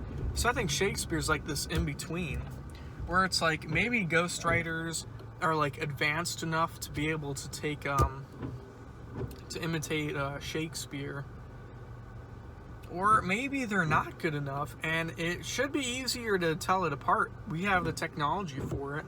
We've been able to tell the Moses thing apart for a while. Isn't that what like Martin Luther did? Like that guy? Like, isn't that how he kind of uncovered, I don't know, some truths about Christianity as a religion or something, like the things people claim? I don't really know. I know he did something like that. I don't know if it's that specifically. But, yeah. I don't know. I also heard that like evangelicals, like one of the distinct things about them that separates them from like some other religions, or some of the other like, you know, factions or sectors of offsprings of Christianity or whatever, is that for them Moses definitely existed, and like there's just like, I don't know, they're like, no guys, Moses is definitely real, but there's just a lot of proof to show that like whatever Moses wrote was written by 4 completely different people. And why, you know, that doesn't really seem like, I don't know, like I'm not going to be like, oh, prove that God's real, but I feel like if it's some little critique of like, I don't know, like the Bible or whatever, like evangelicals should just be fine with that. You know, what's their defense against that? It's like, oh, did Moses like mean to, you know, pretend like 4 different people, or imitate 4 different people, trying to imitate, you know, the name of Moses as like a test? Because that just seems like a whole other step above. It just seems like a huge brain thing, you know, like I don't know. I don't see anyone like 2,000 years ago like thinking that far ahead, like just so people now could like have this like proof that he meant to send to us, just so, you know, like these, like, now that we're in the future, so like, oh, I'm gonna screw over the future people. So that was what Moses was thinking. I'm gonna screw those people in the 21st century by showing, you know, by like making it seem like I'm not real, even though I am. It just seems kind of weird. Like, I don't know. And evangelical church is one of the few churches that's still like increase in the amount of people they get. Yeah. like, you know, evangelicals are growing in numbers when, like, a lot of other religions are starting to lose people pretty fast. Like, the amount of new atheists or people who don't affiliate themselves with other religions, well, that's, like, decreasing a lot. It's just weird that, like, something that has, like, I don't know, like, beliefs that just, like, seem so factually wrong, that's the thing that really, that's the thing that's still growing. That's kind of scary. That's kind of weird. You know, I'm sure other churches, you know, I don't know, while, like, you know, people may not agree with everything and stuff, I think there is some legitimacy in, like, you know, like, saying that maybe they don't believe hell is real, or they don't believe that Moses wrote all those things or something, or I don't know, just some things that just seem so obvious. Also, saying that same-sex marriage is okay. I don't know, all races are equal. That's all I got. I don't know much about this, so, you know, take this with a grain of salt, grain of sand. It's one of those things. I don't even know that the phrase I'm trying to make. So don't, you know, if you don't take me seriously, okay? But I do believe there are religions that have, you know, like a decent amount of, like, legitimacy and stuff. I think, yeah, pretty much it. I'm almost back, so I don't know if I should keep talking about this. I don't know. I don't mean any offense to evangelicals and stuff. And these are honestly things, like, I pretty much just, like, hear from, I don't know, like, atheists and socialists. So I don't really think, you know, like, a lot of them, like, converted from, like Christianity, and maybe converted from, like, being Republicans and stuff. But, you know, I don't think they were, like, a lot of these people really ever affiliated with that specific religion. So there's that too. You know, I think there is, like, a bias with that.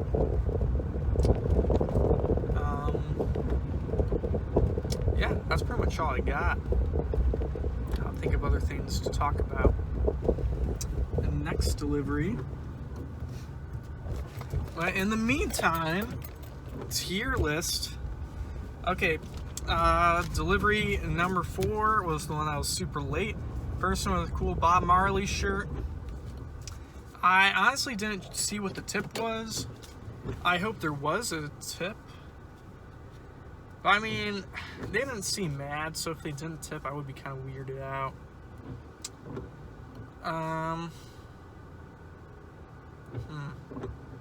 It would definitely have to depend what the tip was. Once I go in there, I'll check.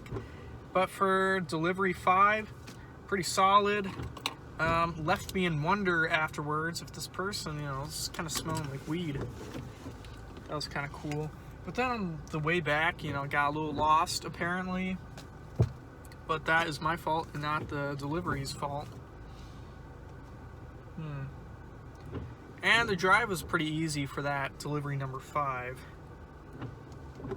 And what tip did I get? I think it was like $7.50. So that plus the delivery fee at $10, that counts as $10 in delivery. I'm gonna give that a B.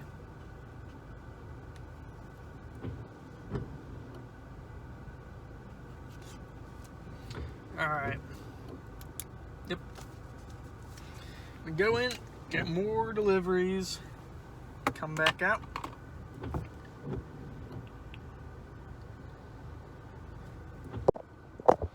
Okay, got 2 more deliveries. Both are pretty close though. So, they're a little short on time on the 2 of them too, but, you know, like I said, they're close. We got a little time beforehand. Delivery number 4 with the Bob Marley person. I put it on the B tier just because it was a $5 tip. You know, it's just, yeah, that's totally fine. It was a bit closer than weed person, than the weed old lady. So, you know, and they gave me a slightly bigger tip, so I'd say they're both equal, so both B tier.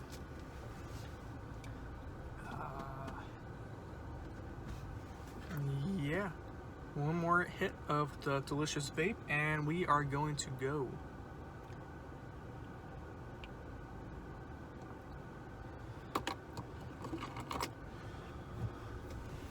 And we're good.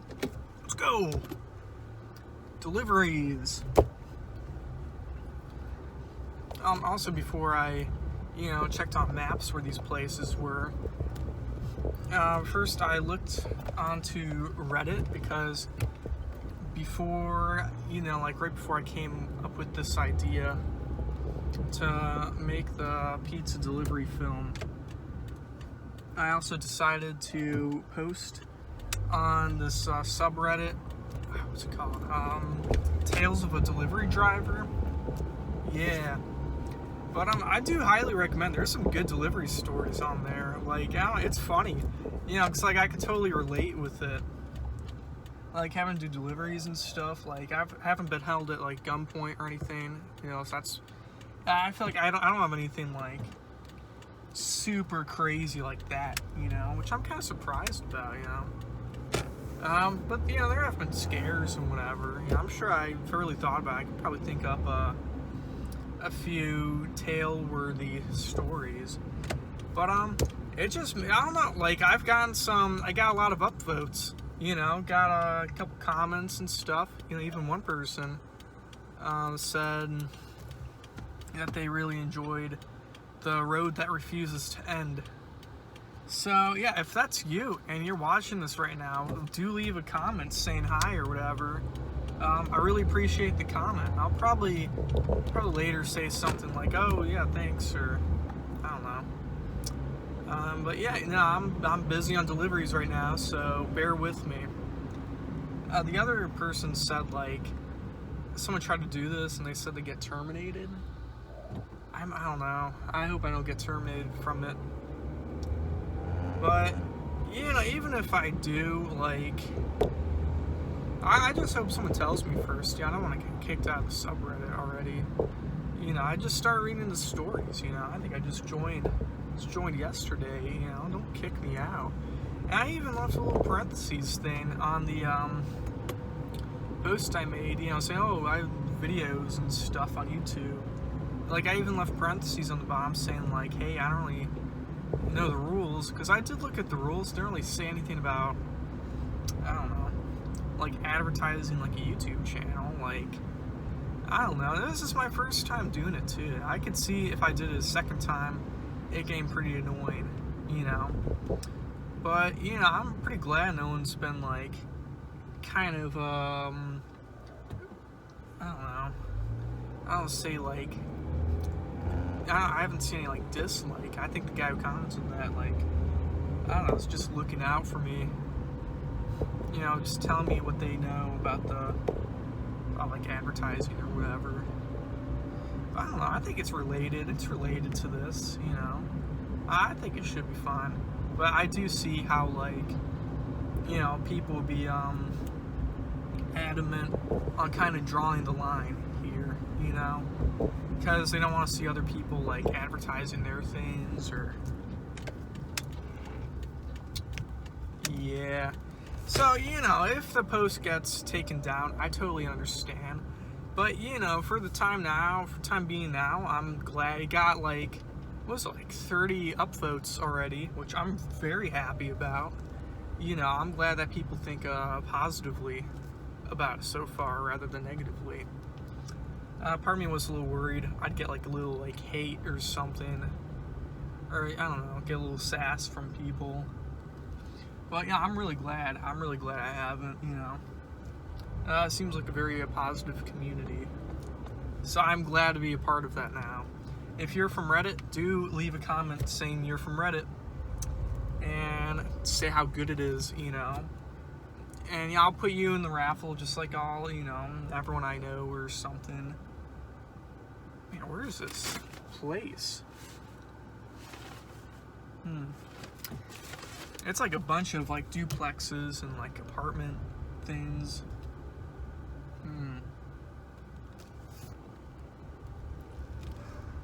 I think I'm close. Oh, right there. It's right there. Okay. That's just a question of where I park. No parking, fire lane. Too bad, I'm parking here. It's like, what? Is there gonna be a fire in the next 5 minutes? Like, no. These places should definitely be like, oh, you park here for 5 minutes or something. I don't know. Probably like same deal with that. It's like, you know, fire lanes are pretty important. I wouldn't blame people for drawing the line in the sand for that either, you know. Even like 5-minute parking. But then again, if I'm a deliverer, it's like I'm keeping the car on and stuff. I'm definitely coming back. You know, there's clearly no fires, no people of authority are around here in this parking lot for these apartments.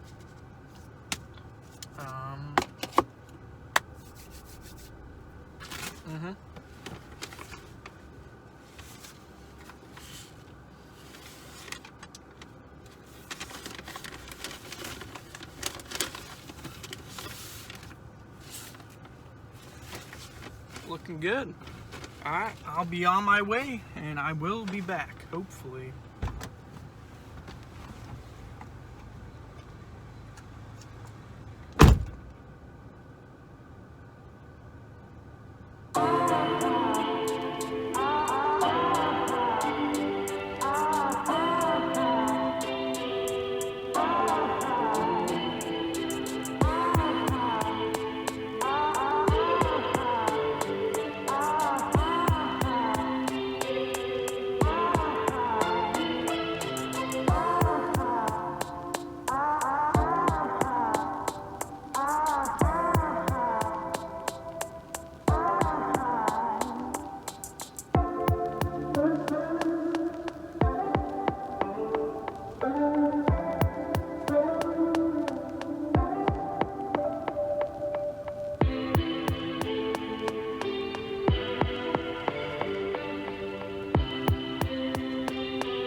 Alright, on to our next delivery.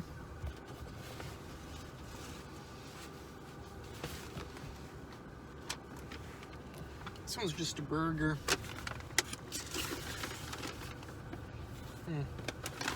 That's fine. This place is like even closer than this place.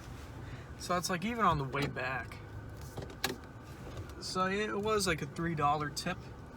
But yeah, I'm really not too mad about it.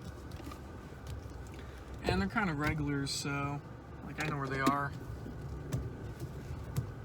It's funny though, I remember last time I delivered to these people. It might be the same, might be the same kid, because I don't know. The guy also delivered a burger, but man, when he came out of the house, he reeked of weed. Like that old lady times like 5 maybe. I thought that was pretty funny, but yeah, the guy was probably like 14, 15. So yeah, that made me a little surprised. Because I didn't really start smoking until like I was 16. Like I didn't really start smoking or drinking until like about that age. And even when I did start, like I don't really do it that often. It just like, I don't know, when I was with friends or like maybe like at parties and you know, hands me their dab pen or something. I don't know. But yeah, I'm sure at that age it's a good time, you know, like, especially I'm sure the guy was probably like alone in his house, and was like, you know, like, I'm gonna like, you know, smoke, order a burger, and, just play video games all day. I definitely applaud that, you know. You know, it's all like 14, 15-year-olds should be doing, you know, just enjoying themselves.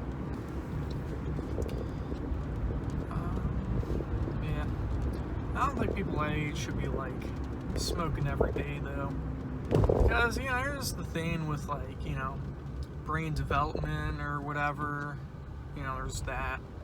But then again, alcohol kills brain cells too, no matter what age you are. And I don't really think, you know, like the amount of brain power like marijuana kills is really that much if you just do it in moderation. If you just smoke in moderation. Like, I don't know, if you keep it to once a week, it can't be that bad. You can't really make that big of a difference. I don't know, that's just what I've experienced. Because, you know, I have, like, you know, experience maybe smoking, like, once a month. You know, there's been times where I've, like, you know, smoked once or twice a week. And, you know, you know, there's been times where I just, like, smoke almost every day. And I do, yeah, and smoking every day, like, I could definitely see how, you know, that makes you stupid.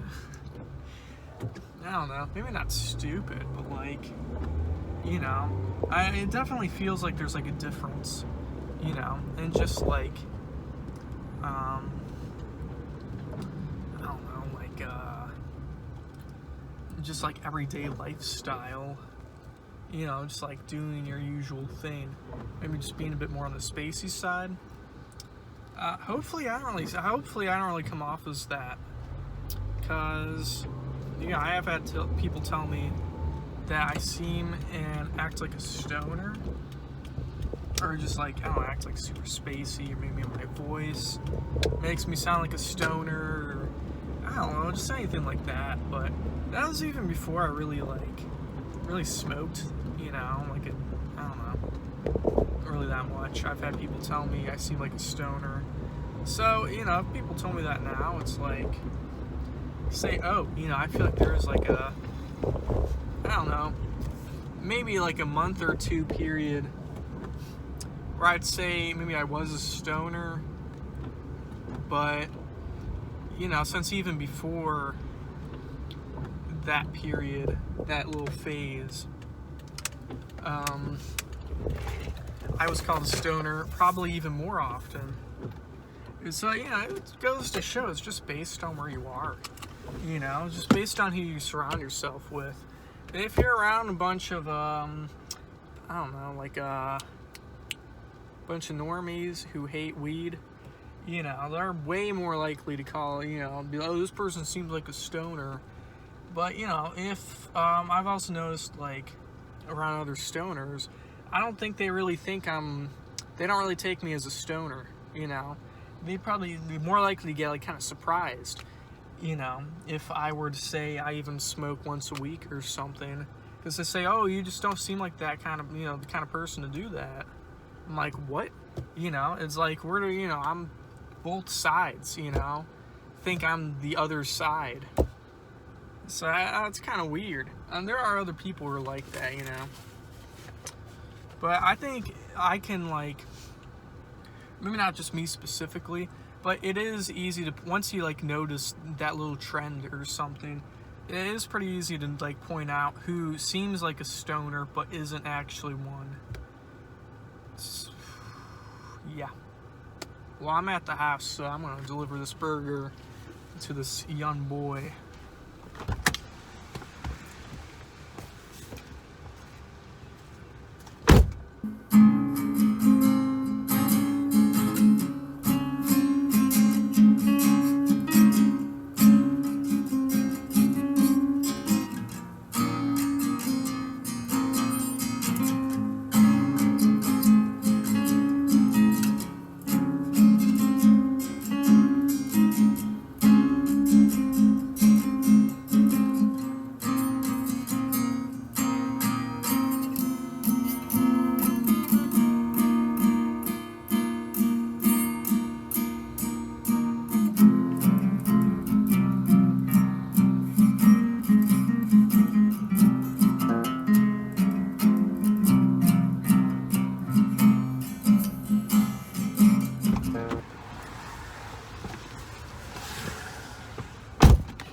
Cool, dude. I enjoy giving that guy burgers. I think there should be like, I don't like a rewards program, but like all it really does is just give that guy free burgers. I think that'll be really cool. I think he kind of deserves them, you know. Yeah, but just for him, as many free burgers as he wants. It's just like, does he not make his own? Like, does he not? It's like, why doesn't he just get like a skillet and just like make one himself, you know? Like, if he's just getting a burger and some fries, like, I don't know. I'll make him a burger, you know?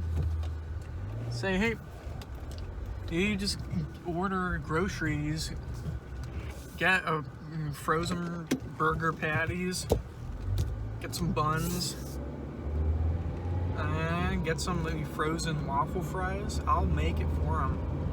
And he just gives me all the excess money I save him. That'll be pretty nice. I'd totally be that guy's personal chef, you know? I think it'll be a good time. They'll just say like, oh, go to the store, get me some Cheetos. I'll say, dude, I'm not your delivery boy anymore. I am your personal chef. Let me make you another burger. And he's like, yeah, sure. I don't know. And he might start asking for more specific things, and I'm like, I don't know, it wouldn't be as fun. It's like, dude, put a pizza in the oven for me. I'm like, yeah, sure. You know, I'll do that for you. You know, pizza at Riverside costs like $20. So, you know, like a frozen one costs, what, like $8? So just give me the extra $12 and you'd be saving. I'll do it for you. That's how it should be. There should be that option. Maybe just in our free time as deliverers, if there's no deliveries, just like have an oven in our car and just start putting in oven pizzas. And then when people do order pizzas, we'll just say, hey, you know, would you like to take $10 off so we can make it with the frozen pizza? I don't know. It sounds a bit complex, a bit Kafka-esque, if you will, for our modern day society. It would be nice to have an oven in the car, you know, just like in the trunk, like an attached oven. I actually do have a camping stove in the trunk, which I do kind of just plan on keeping in there. I see no reason to take it out. You know, I do see like one day of just saying fuck it, you know, when there's no deliveries in, I'm working a day shift, you know, and where it's like not as busy. Just like saying fuck it and going to the store, getting some frozen patties, just making myself a burger, rubbing it in the chef's faces. And I'd say, hey, yo, look at me, I'm flipping burgers, you know, saving a little money. I don't know. I wouldn't rub it in their faces. I'm sure they would get a kick out of it though. They would find that really funny. Challenge them to like a burger contest, but I'm sure they destroy me. We make really good burgers. We even have this one that put a little avocado, a Californian burger, put in some bacon. They would crush me in burger making contest. With my little camping stove, I don't stand a chance. Okay, a couple quick things. Before we head on our deliveries, I completely forgot to do the tier list, the last two.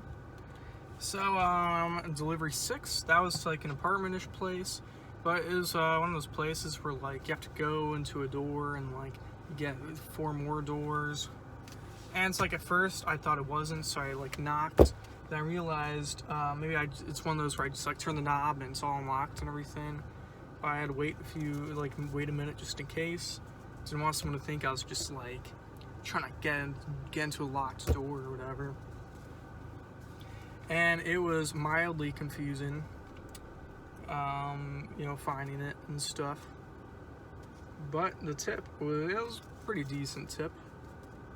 I don't know, it was like almost $7, like $6.50.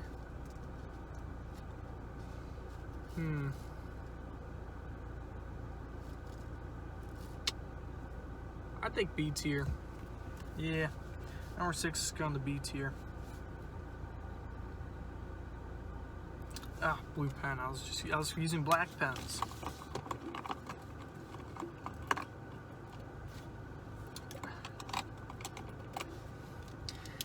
And also, the person was about a similar age to me, and is an apartment person. So I feel like, you know, the lady who opened the door is kind of like one of my own, you know? Kind of like we all got to look out for each other, us people in our early 20s. Which leads me to number 7 with the guy. Well, the place is super close. It's literally like 2 minutes away or something. So the $3 tip, I don't really mind. It's kind of cool having a regular. A pretty friendly guy too, so I'm gonna put him at A tier. I do enjoy delivering to him. So all our other regulars are like, yeah, middle-aged people. So, you know, for a regular to like order from a local business, I think that's pretty cool. I don't know if that's intentional, but like, yeah, this is it so far. No F's, thankfully. So yeah, things are looking pretty good. These next 3 are all actually really close. All like close to downtown. So I might have to stop like partway through because I'm on 3 deliveries.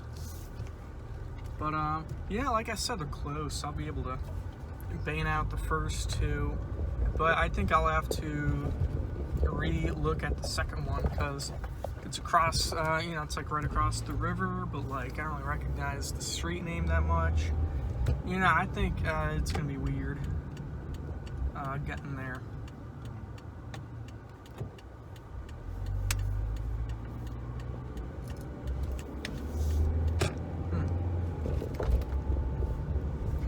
Seems like there's a lot of people kiss the sky. I wonder if anything's going on in there.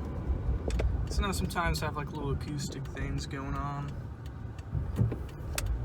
Got someone on an acoustic guitar or singing or whatever. I enjoy that.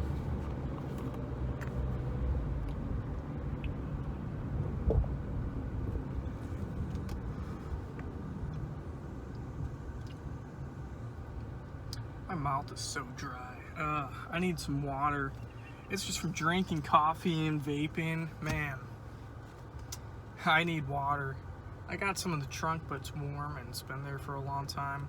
Not that it's gonna go bad, but like warm water, like it's not gonna make my mouth feel any better. I'm talking so much. Ugh. Man.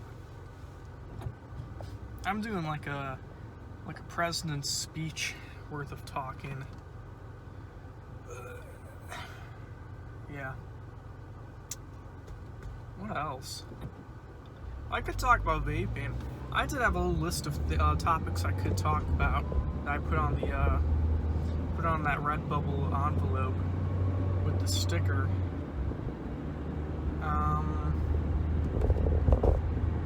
Yeah, vaping was one of those things. God damn it, it was that same street I had to like make a quick stop and turn on also. Hopefully this next street up ahead merges onto the other one. Like, remember I said that guy was kind of tailgating me because I realized I'd go on that street? Well, that was the same one.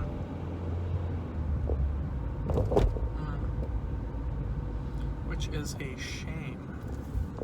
Oh yeah, no, that's fine. Just gotta take a left here and then take a right and I'm back on track. But yeah, no, I did quit vaping for like a year. Was it a year? I think it was almost a year and a half. I think I quit like same time I started delivering pizzas. So yeah, that was a pretty long time ago. I don't think I ever really vaped. I was delivering. I ran over a curb a bit. Yeah. Well, maybe there was like a little period. Not last spring, but the spring before, where I did get a couple Poshes, like I have right now, because I had a guy buy me them. But like honestly, it just like, I don't know. I don't like having people like buy me those things like that, you know, or like having to depend on like, you know, like cool vape store people or cool gas station people. Because, you know, there's always like a place that, you know, doesn't card or something, and then they get, you know, they get caught, and then there's like a new one that's like, you know, where some certain person might go easy on you, or, you know, might not, you know, card, but still cards some people. And I was just always one of the people who did get carded from these places. Like, I don't know. Like, I have like friends who are the same age, like, you know, go in and never get carded, and then I go in and I get carded, which pisses me off. And I feel like that totally added to the frustrations of having you know, withdrawals and stuff. I feel like it'll just like make my brain just like try to come up with some scheme or really plan it out beforehand and get super nervous. Oh god, is this a spot? What the fuck? Did you guys hear that car sound? What was that? I was hitting the brakes. Okay, I did find the road. Huh. I hope my brakes still seem fine.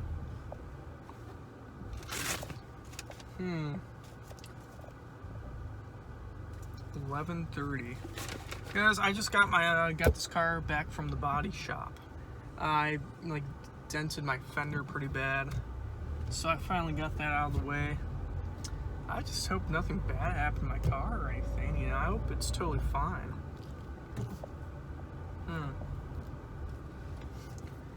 I don't know. At some point, I gotta go get my tires rotated and get an oil change. So maybe one of those times, I might ask one of the guys to maybe, I don't know, maybe take a look at it or something.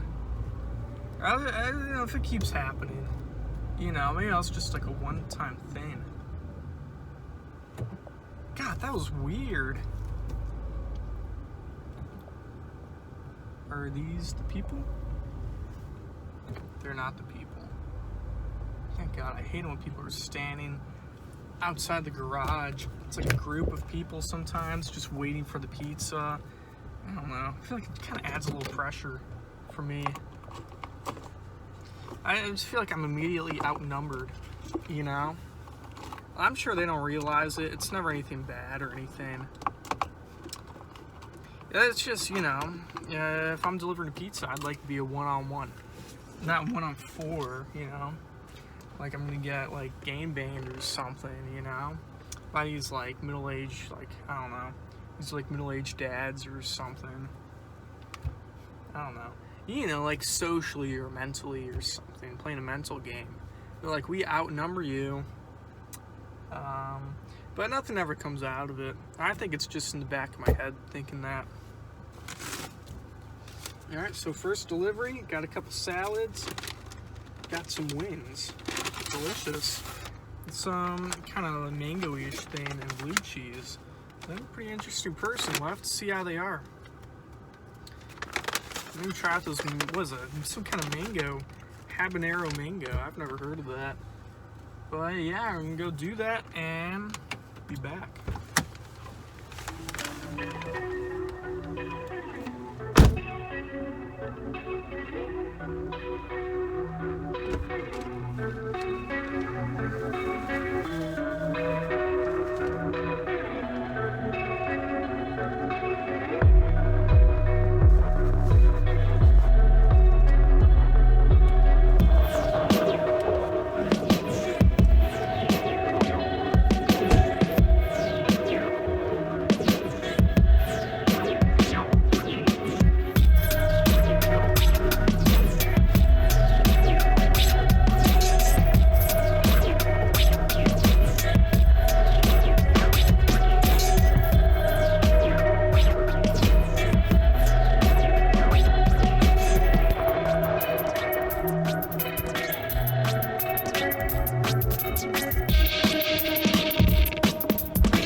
You know, my up left tire is looking a little on the flattish side. Not like, I don't know, not even flattish, but it does look like it could use a little pumping. So, probably a discount tire, probably get them to do that. Oh, is it still playing? Okay, we're gonna go on this other delivery, and then I'm gonna test out if I can go on maps. Go on maps and check the place out while still keeping the delivery.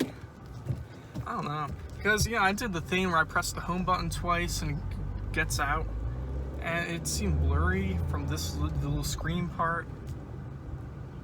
I don't know. It might just automatically not work.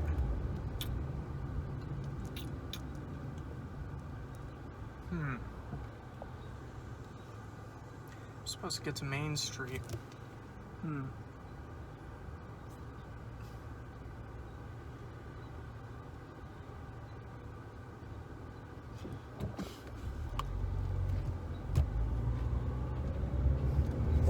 I think after these 3 deliveries, we're gonna be at 8, 9, and 10. So we would already have 10 deliveries before, like, it's even 4 o'clock. Might be, I don't know, 4:30 or something. Yeah, that's a pretty good feeling. That one was like $3 tip, but like, I don't know. I'm totally fine with that. It's like that combined with this next one's gonna be like, a pretty substantial tip.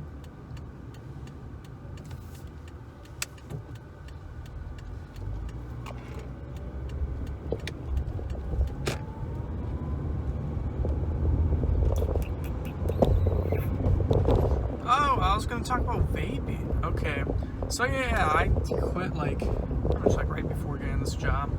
It was actually not too bad. They say, oh, when you like want to quit most, that's when you'll quit. But like, I didn't even like try that hard to quit.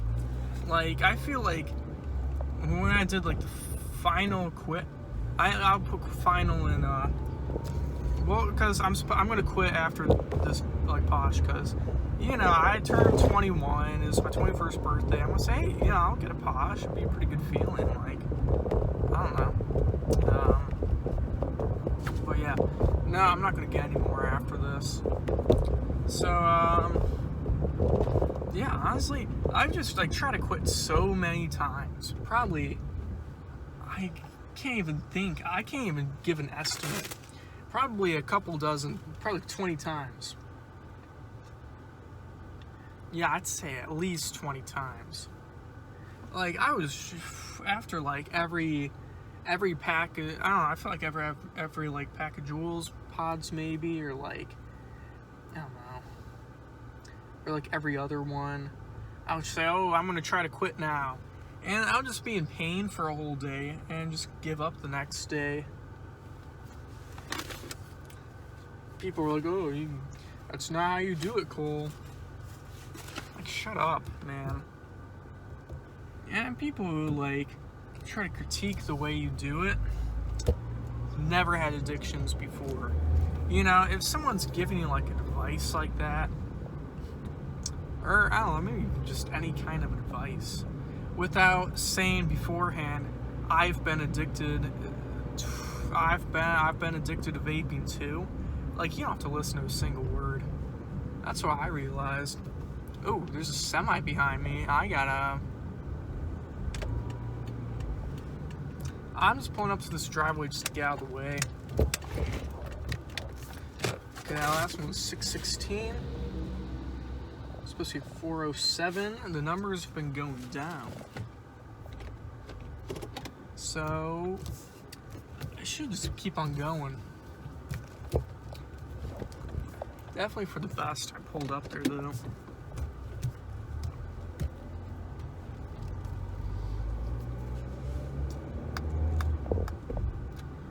I don't know. I definitely do feel myself getting a little re-addicted. Don't tell my girlfriend that. She does not want me to. She was with me when I bought the Posh, and she didn't really, you know, at the time, I don't think she really thought much of it. But I think now that I'm still using it after 2 days or whatever, which I don't really know if she would expect, you know, me not to finish it, like throw it in the trash. I don't know. Oh, we're getting close. Good thing there's no one behind us. Like, this is a pretty main street. Well, it is called Main Street after all. Oh, it's 638, not 407. 407's the third delivery I'm gonna do. This is the second one. So we did pass it, but I think we're not too far away. Because remember, I pulled up to 616. So even then, I was pretty close. It must have been like a neighbor or something. So I just barely missed it. If I just like got lucky and like accidentally pulled up to the right driveway, that would have been really cool. Definitely a highlight of this pizza delivery film for sure. One of the many great plot points of it. Okay, I said 638, right? Ah, someone's pulling from behind. I'm just gonna get to the side. I'm not gonna speed myself up just for this guy. Okay, 638.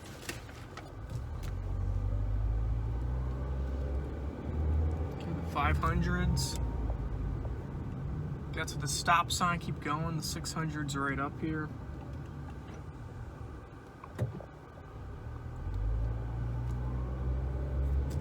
Hmm. 638, 610. 616, long time no see. 624, 638, come on. Please be 638. It's gotta be this one.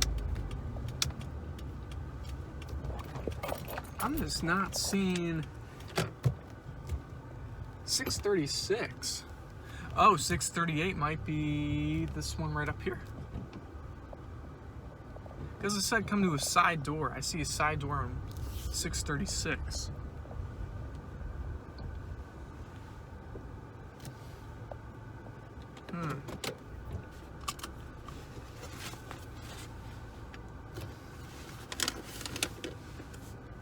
Next to garage. Side door next to garage.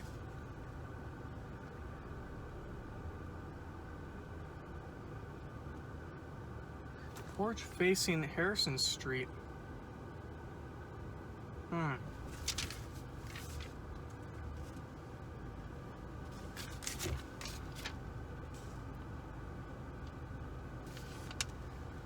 Porch facing Harrison Street?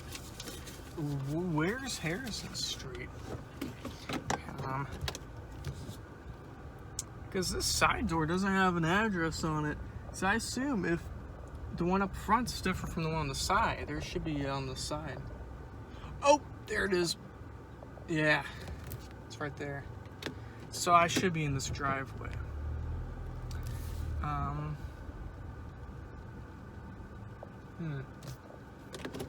Yeah, I might call them first and just give them a heads up. Because there's a long description. It's like, please drop off the side door.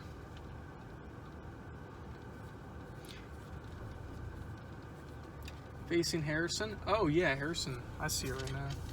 From the angle. I'm gonna give a call first, so I won't have to like wait at the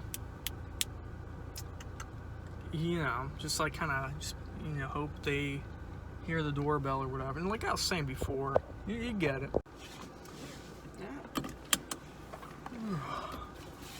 That was a good delivery. The person seems super nice and friendly. I know sometimes when they tell you just like place it down and stuff, you know, when I do call, it's like sometimes they don't even really care if I place it down, you know? Like if I call and just like, when I come up to the door, they come out. Yeah, I don't know, because when I came up to, like right when I came up to the door, the lady came out.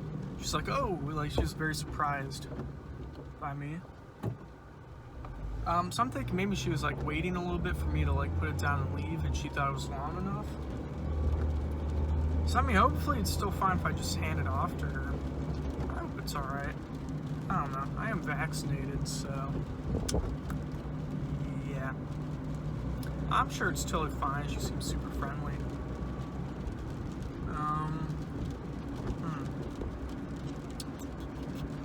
Yeah, this next place, like I said, it was other side of the river, but I looked on maps and it does seem really easy to get to, really easy to memorize. Like, I don't know, like what road it's on and wherever.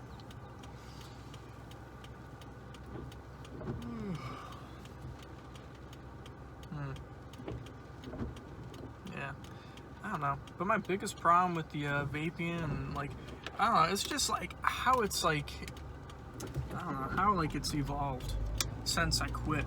Because when I went to the store to buy one, God, it was $19. $19 for one Posh that is probably going to last just as long as all the others, you know, same amount of hits or whatever.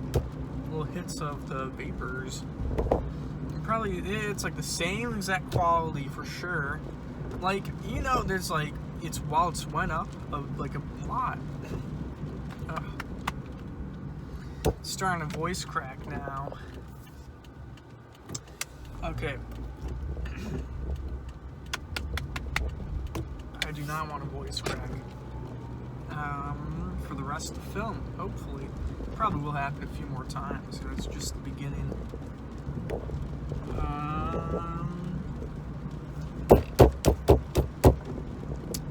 But yeah. Vaping, they just like, really? It's $19? Like, I think at that point, like, it's cheaper just to smoke cigarettes. Like, wasn't the point of vaping to, like, keep people off of, like, cigarettes? I just think now that vaping is more in demand, I think now they're upping the price a ton. I don't know. It does seem really unfair. It just seems like they're just screwing over everyone who's still addicted to vaping.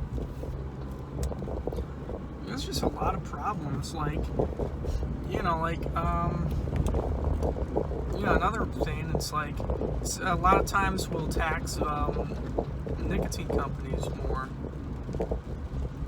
you know, just because, you know, we think, like, it makes less people, okay, I just stopped and let someone else go, because I'm awesome. Yeah, because, I mean, we, like, the reason is, like, oh, if it's more expensive, you know, you know, more taxes on nicotine companies for this stuff, you know, they won't get as much, you know, money for it.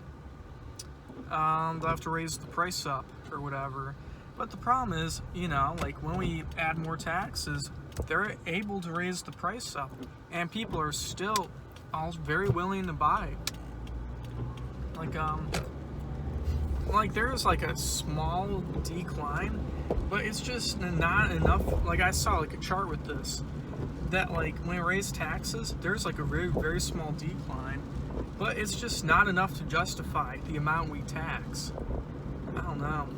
Unless it was like a huge tax, but it just seems wrong, Who are we taxing? We're taxing, when we tax nicotine companies, we don't make it harder on nicotine companies. We make it harder on the people who, we just make it harder on the people who buy them. Who buys from them? People from poor communities, people who live in like who go to college and stuff, and young people who have started doing it. And it just seems so immoral, Just like, just taxing these, types of people even more. It just seems like a loophole to the whole idea of, whole idea of making, taxes lower, for poor people or people living paycheck to paycheck, people who have all this tuition to pay off. It just makes life harder for them, and doesn't really make it that much harder for nicotine companies. I got this delivery, DRB.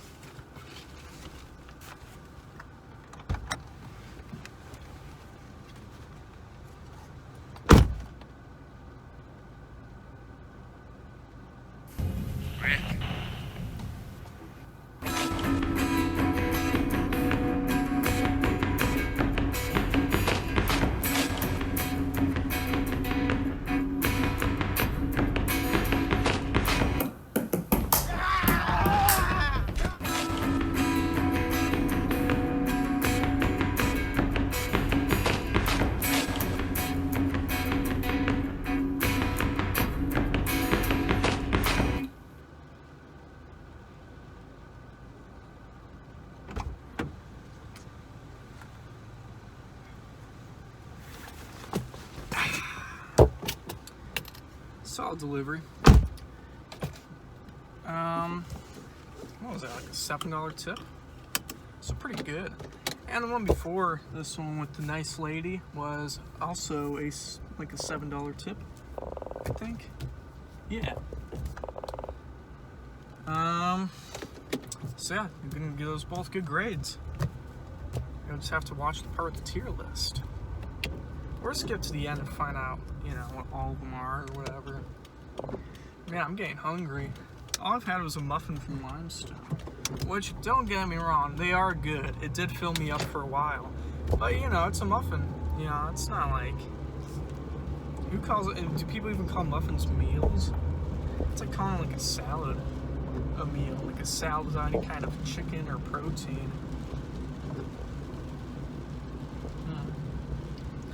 But yeah, corruption with the nicotine companies. Government's not really doing much. And I don't know, like the only people that really fight against vaping anymore is MTV.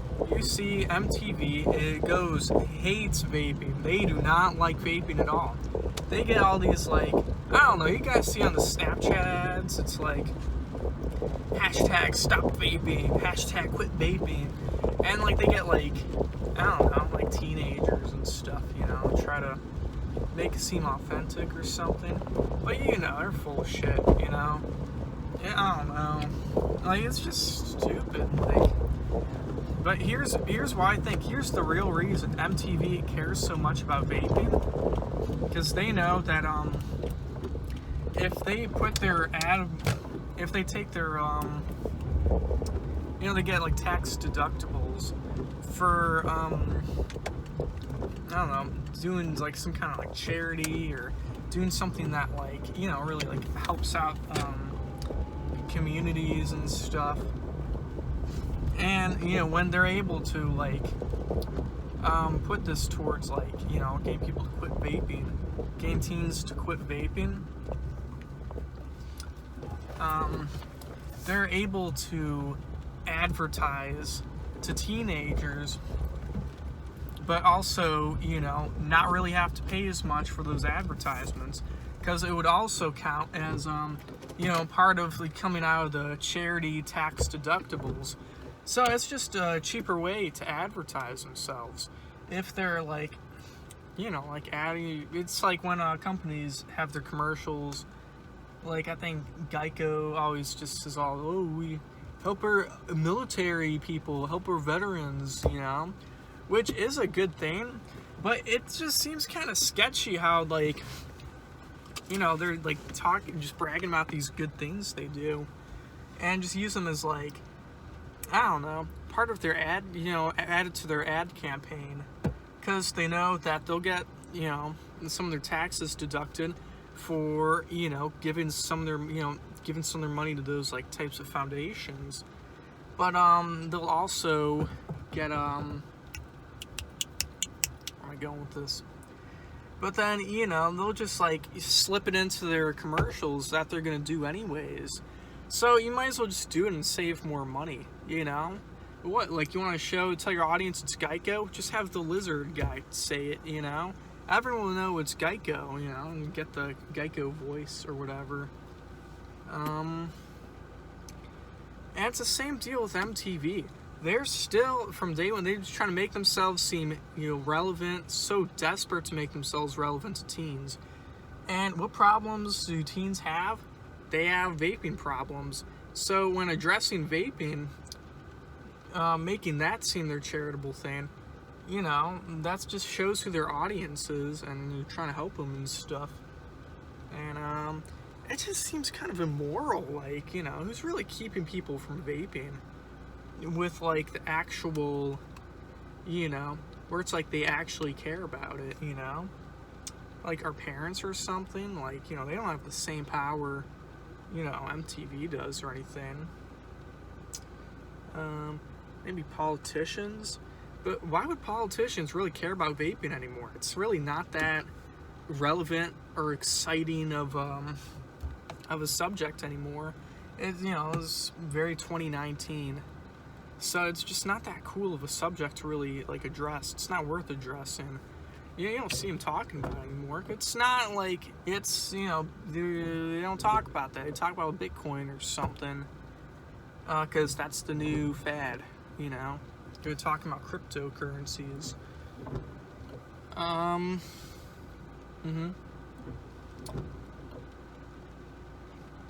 So yeah, and if teenagers or college kids are the ones having that problem, I feel like a lot of college kids who do vape wouldn't really, I feel like they have their, I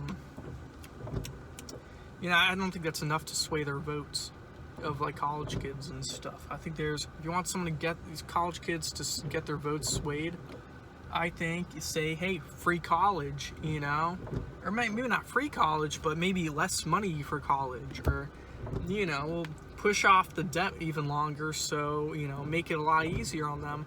Maybe not add the interest at all until, X longer amount of time, which I do think is pretty fair. I think that's a lot more likely to get, I don't know, college people, on their side, rather than just vaping. Because for vaping, it's a small purchase each time. But then you see this big tuition fee, oh, I have to do this for 4 years? Oh wait, no, I'm getting a master's degree, it's 6 years now.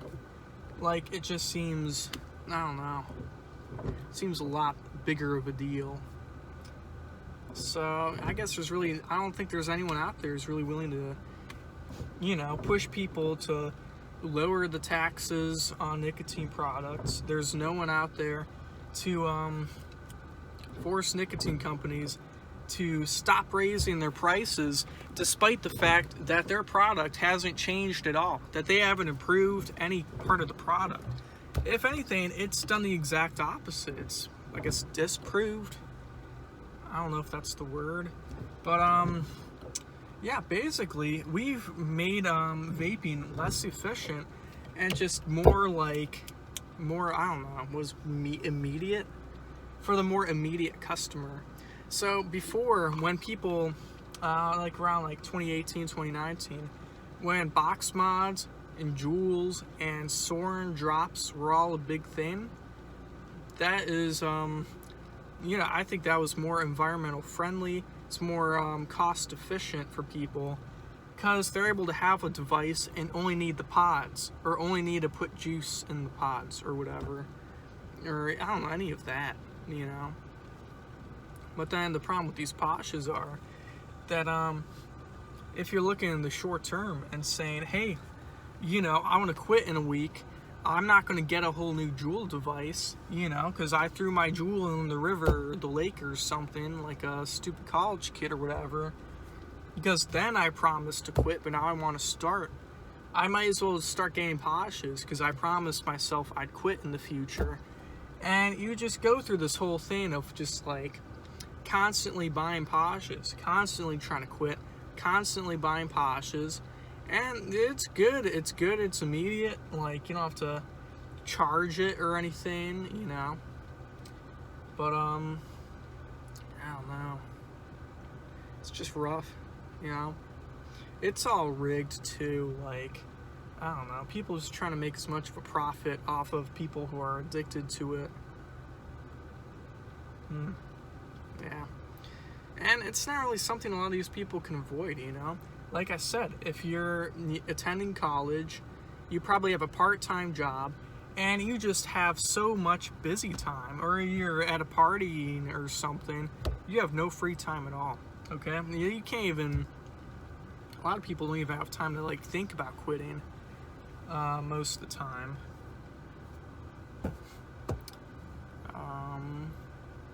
So they just have to do Posh after Posh after Posh until they die.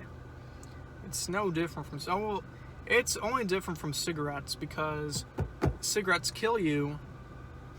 Either that or cigarettes kill you faster. So vaping is better than that, but we should still make vaping cheaper if it's not going to kill you as much. And if you're able to have someone able to get people to like spend like $12 or $13 for it instead of $19, it saves people money. It's cheaper than cigarettes. That's another driver. Probably just have him get whatever next delivery. Oh, here's another guy.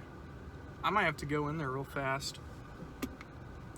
But yeah, we have to focus on making it more cheaper than cigarettes, and also tell MTV to fuck off. We're gonna start not telling college kids to stop vaping, but rather focus on telling on encouraging like middle-aged people who are still smoking cigarettes, have been for decades, encourage them to start vaping. And if they give us some, I don't trust vaping, tell them if you don't stop smoking cigarettes, you're gonna die of lung cancer. Okay? Very good chances if you don't stop right now. So either stop smoking cigarettes or start vaping, and roll your dice with vaping, because honestly, our scientists have not really found that much evidence against vaping. So we found a lot of evidence against smoking. We all know people personally who've died from smoking cigarettes. So yeah, roll the dice. Roll the dice with the Posh. Roll the dice with the Juuls or something. Hey, is anyone taking that number 81? 81. Which one was it? It's like to Riverside. I forget what it is. It's 4 pizzas. It's like 30 minutes overdue. 30 minutes. No, I just got back. Okay. Yeah, you can take it if you want, or is it not in there? Do you know where Adonis is? Adonis. He's ahead of me, but he's not here. I'm not sure. Was it Alec actually? Because I don't think Alec's here. I think he came in. It might have been Alec. I don't know. Yeah, it just got really busy halfway through. It was crazy. Gotcha. Well, Yeah, I think you just go ahead and take him. Yeah. It's all good. I've already taken so many deliveries. Well, we got that on film. I don't think he realized we got that on film. No way he realized. I might let him know, though, I'm making a pizza delivery film. Ask him if I could put that in. There's nothing embarrassing, was there? It's just showing the pizza delivery experience more. It's just an extended version of that video. What am I getting at? yeah, I just felt like we focused our energy a lot more from like switching cigarette people from turning them into vaping people. I just think we can like help out people's I don't know, we'd be increasing the life expectancy a lot more. We'd be improving people's lives clearly more than if we, you know, kept on like, you know, focusing on keeping our teens from vaping, you know, because eventually I think a lot of them would stop in the future. But you know, if we're thinking in the short term, we would be saving, you know, short or long or whatever term, you know, keep focusing on the people who are smoking cigarettes, because it's clear that they're going to die, and it's unclear that we're going to die from vaping. And that is my take. That is my take on vaping. So, tier list time. Okay, first one was to that one place. It's a pretty small tip, kind of close. But then again, it's just a $3 tip. Man, I already didn't feel like it's just, I don't know. I'm giving that a C tier. You even heard when I was like just kind of muttering before. That's a C tier. That's a C tier reaction. Well, I described it to myself. So 8 goes to C.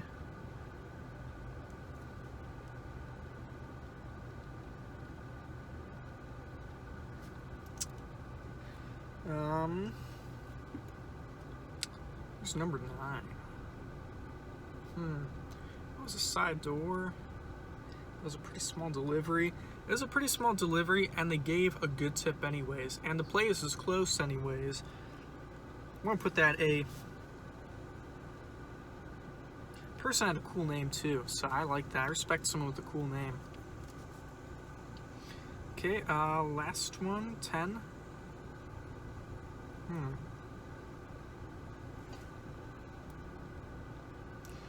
Where am I gonna put that?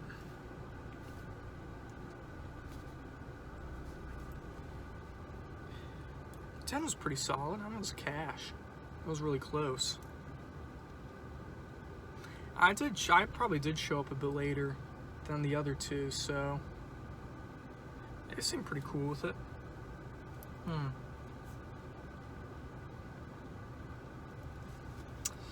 It was like 3-4 minutes.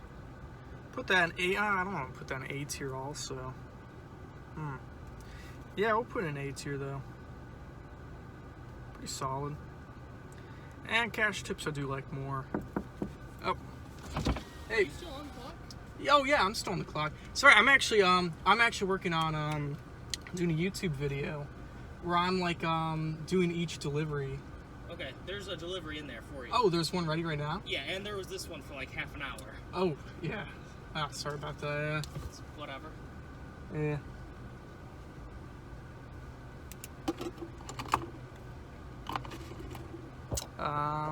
Yeah, I'm gonna go in there.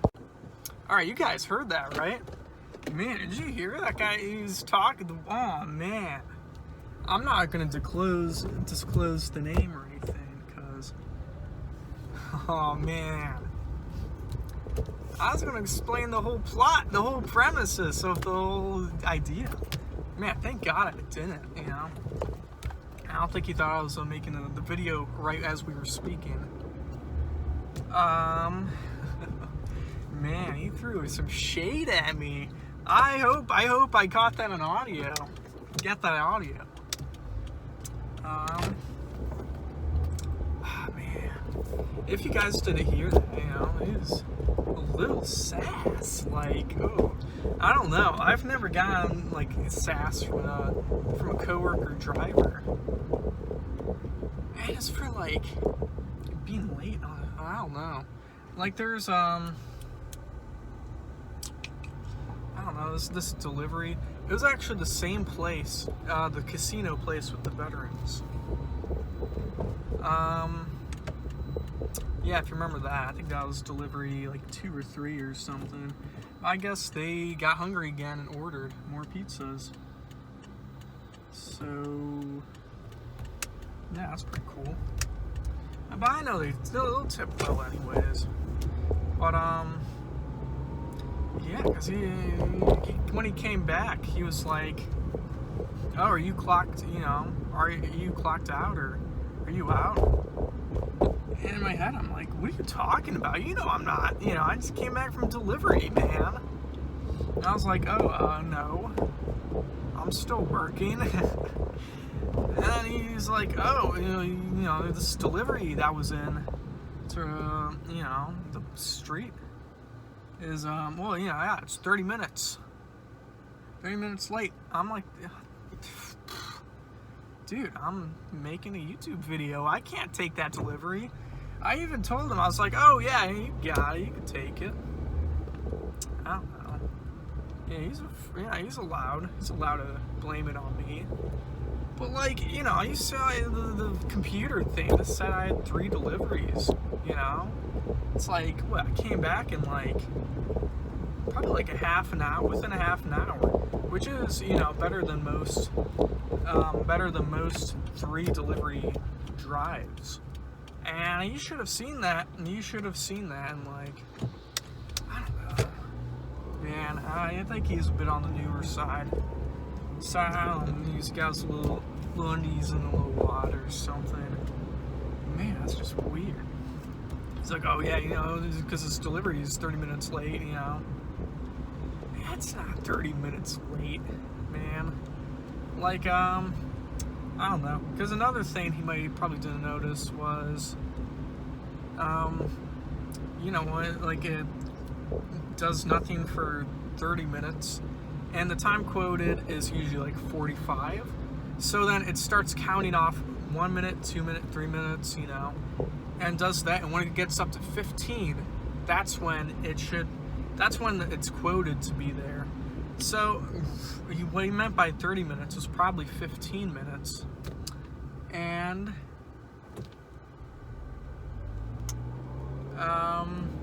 he'll be there in less than 5 minutes because it's super close. So, and it's a lot of pizzas. So, I'm sure they understand. Maybe it takes a little bit on the longerish side, a little bit on the late-ish side, maybe. I don't know. I'd have to see it with his eyes, see what he saw, for me to really believe it's 30 minutes late. That's all I'm saying. But then again, it could also be deferred. It could be deferred like the last one was. Which I just don't recall seeing any deferred deliveries. Besides the one that's supposed to be for 5:30. So I think they must have ordered it on the spot, right? I don't know. It's just weird getting a little shade. He seemed like a pretty friendly guy. Honestly, up until that point, he seemed like a totally friendly guy. It's just weird. It's like I expect sass from bartenders, servers, maybe cooks if I'm really asking for it. Not busboys. But for them, I totally understand. They give a little sass. I'm like, hey, we work different positions. We've never worked the other person's position. There's, a lot of it's just miscommunication, not being able to be in the other person's, or just not being in the other position's shoes. I think no matter how, sassy you are, how much you sass someone from another position, I feel like there's some little mutual, kind of understanding in a way that, a mutual understanding that both of them just don't understand each other's positions. But when you're a driver, when you're equals with someone else working the same position and not in a position of power, I don't know. It was just, I don't know. I just want to explain my YouTube video to him, I don't know. I'm trying too hard to defend myself. I really shouldn't have to. Alright, yeah, I'm just got here.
I can't overthink that whole situation.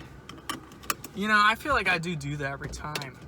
You know, if someone like disses me or something, you know, I feel like it just gets to my head so easily, and it just stays there for a long time, you know?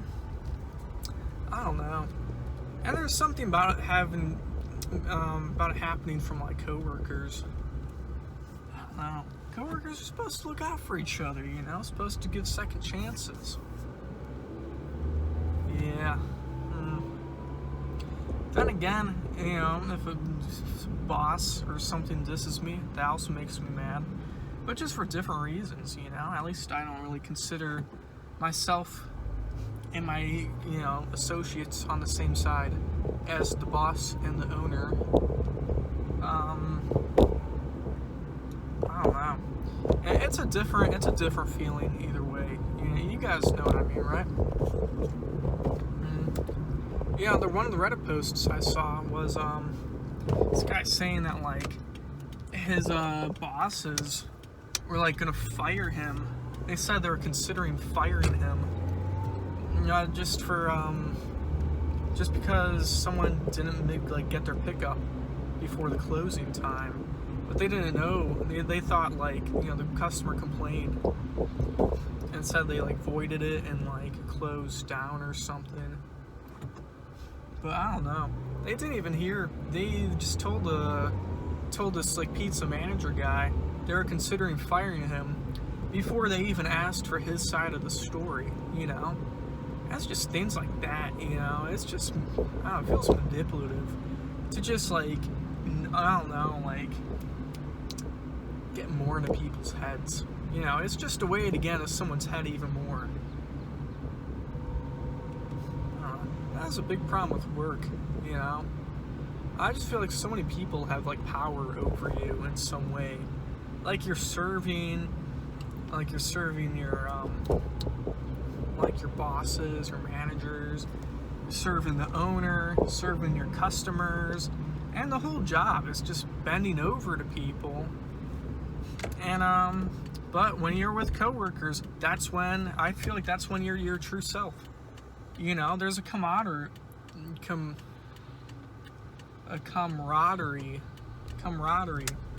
with you know, bending over to those same people with, you know, these coworkers and stuff. You know, I feel like there is a connection. But there are a lot of times, you know, people, you know, decide to turn on their own coworkers and stuff for I don't know. And that just feels shitty, you know? That just makes me more disappointed. More disappointed in the world than angry at the world. You know, that like ordinary people who are all getting screwed over by the same people aren't like willing to like all work together, you know, to accomplish the same goals. Just because there's little disputes. You know, because of these little disputes between coworkers. And a lot of the reasons these disputes between coworkers happens is because of, I don't know, an underlying reason, at least, would be, you know, shitty customers. Shitty customers who can't stand having to be a little late. You know, shitty bosses who can't stand it when someone, you know, does something, I guess, or whatever. But you know, I just, you know, us as just ordinary workers working, you know, normal hours or whatever we're working, you know, when we have our, you know, little coworkers and stuff, we all need to be friendly to each other. We all need to work together. Alright, at all times. You know, unless the coworkers are huge dicks or something. And from my experience, that's like, I don't know, maximum of 10%. Maximum of 10% of people in the workplace. And maybe like 40% are sometimes dicks. But even those people are sometimes not dicks, you know? Sometimes they're good people. It's just when the people who are sometimes dicks, you gotta learn to forgive them. You gotta look on the brighter side of things. You gotta say, hey, sometimes you're a dick, but sometimes you're not. I'd like to acknowledge that, yeah, a lot of times you're not a dick. And, you know, I still love you. Yeah. Tier list time. Okay, delivery 11. It was like a $5 tip for a couple pizzas.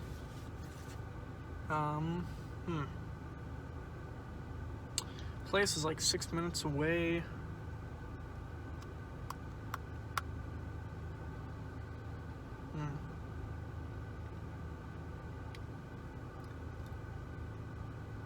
Let's do C tier. Meh. I don't know. There's some that could be B or C or whatever, but I don't know.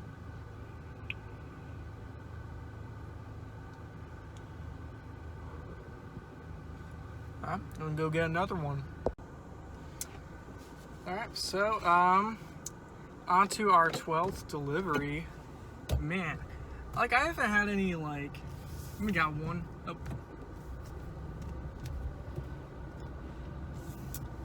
Yeah, I didn't realize this car was on. Like, ooh, he just, you know, put himself out for delivery before me. He might go forward at the same time. Yeah, thank God he didn't, man. That was bad on me. But, what's not bad on me is when the guy I got sass from forgot to give them these menus. Ooh. Man, it's, I mean, like, the place is like less than 5 minutes away. But he is like, I think he's still out there. I don't know. That was weird. Like, he's out for like 30 plus minutes. I didn't see him come back. I think he's still on the delivery. I don't know. Like, did he get like really mad and just like stay there? Stay at the casino? I don't know. Well, I'm going there. It's called VFW. And now, since he forgot to get these menus, didn't read Heather's note. Now you menus to VFW. Because he's a shitty delivery driver, and I'm a way better delivery driver than him. So, you know, of course I noticed.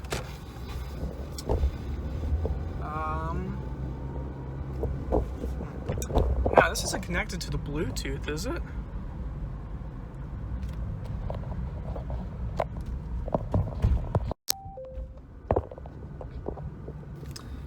I'm not sure if it connects to the Bluetooth.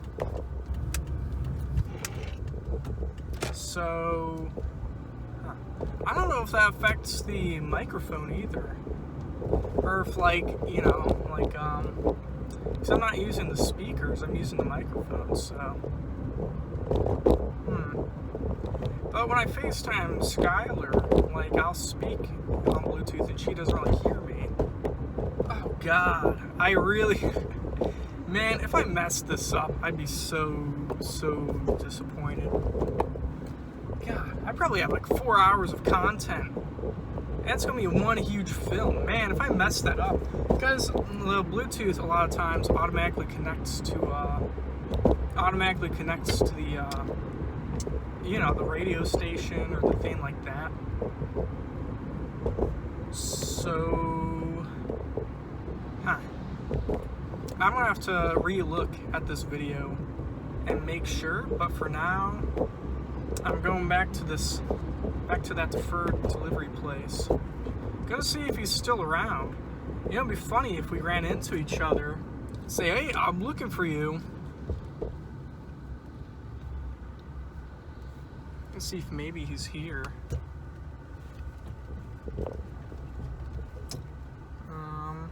There are so many people here. Oh, you know what the problem might be? Because there's a North River and a South River, and sometimes the even when you like have South River on the computer system at Riverside, it shows you North River. I don't know why. It might have had something to do with that, or there's two buildings right here. It might have went in one by accident, or I don't know. But yeah, I forgot to look at the map for this delivery I have right here. I just only knew it was like on the way to this place, so yeah, I'll probably just end the video, go in, come back. I don't know how long. If it takes, you know, that guy like 30 plus minutes to do this delivery, who knows when I'll be back. Okay, good call, cause that felt like 30 minutes I was in there. I totally understand that other delivery guy. What took him so long? Man, because before, you know, first time I went in, and I had to go to the bartender and put the pizzas down, stuff, you know, all business. But then I came in this time, and like, I think it was a new bartender or something.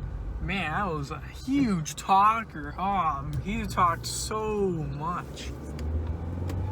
Yeah, and I did check the Bluetooth thing. I had the volume, the audio seems fine, so that's good. But oh man, you just go on and on, and it's like, do I add something else to? Do I add something else to the conversation? Oh, was that?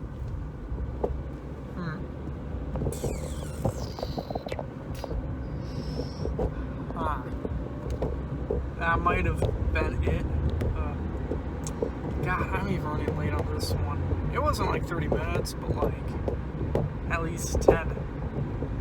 It's still kind of a long time for a conversation, you know.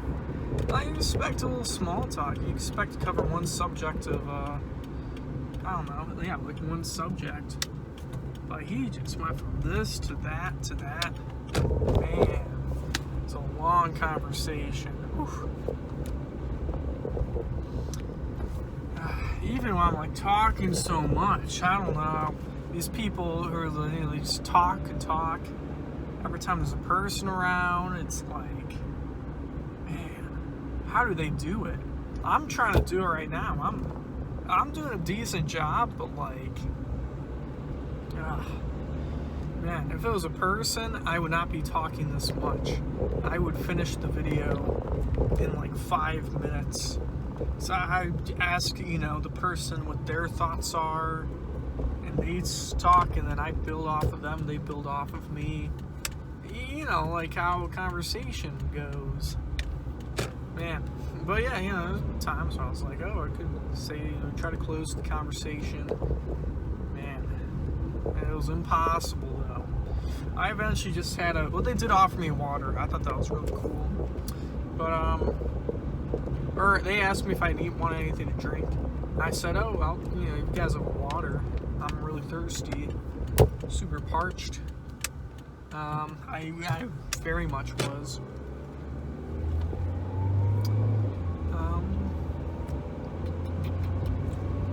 Yeah, so that was cool. That was cool having a conversation for, like, you know, like a little bit, you know. I think the place is pretty cool, you know, cool area. But, yeah.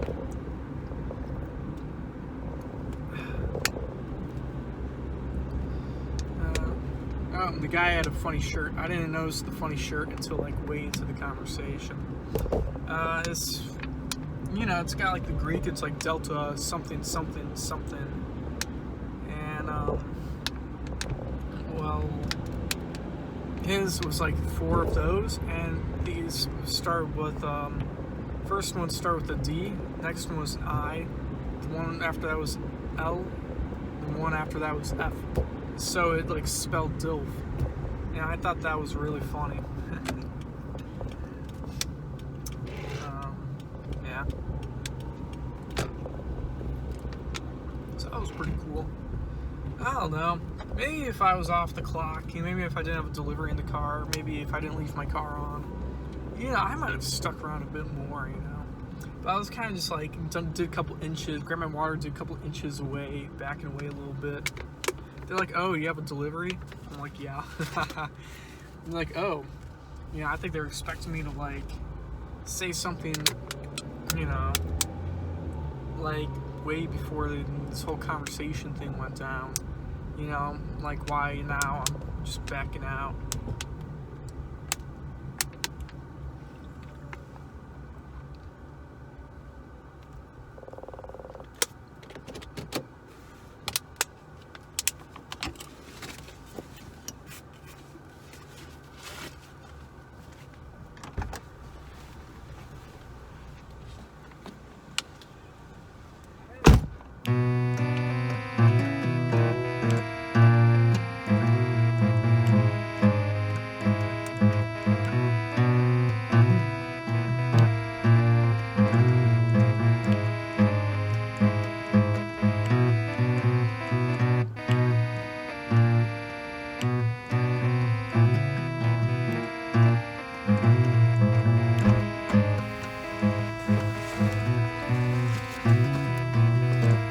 That's fun. He's out in the front yard playing with his 2 kids.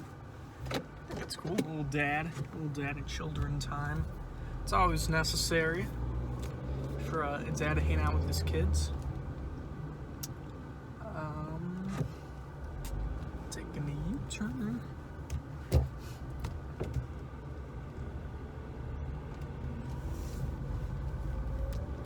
Ah, they're eating it on the driveway. That's adorable.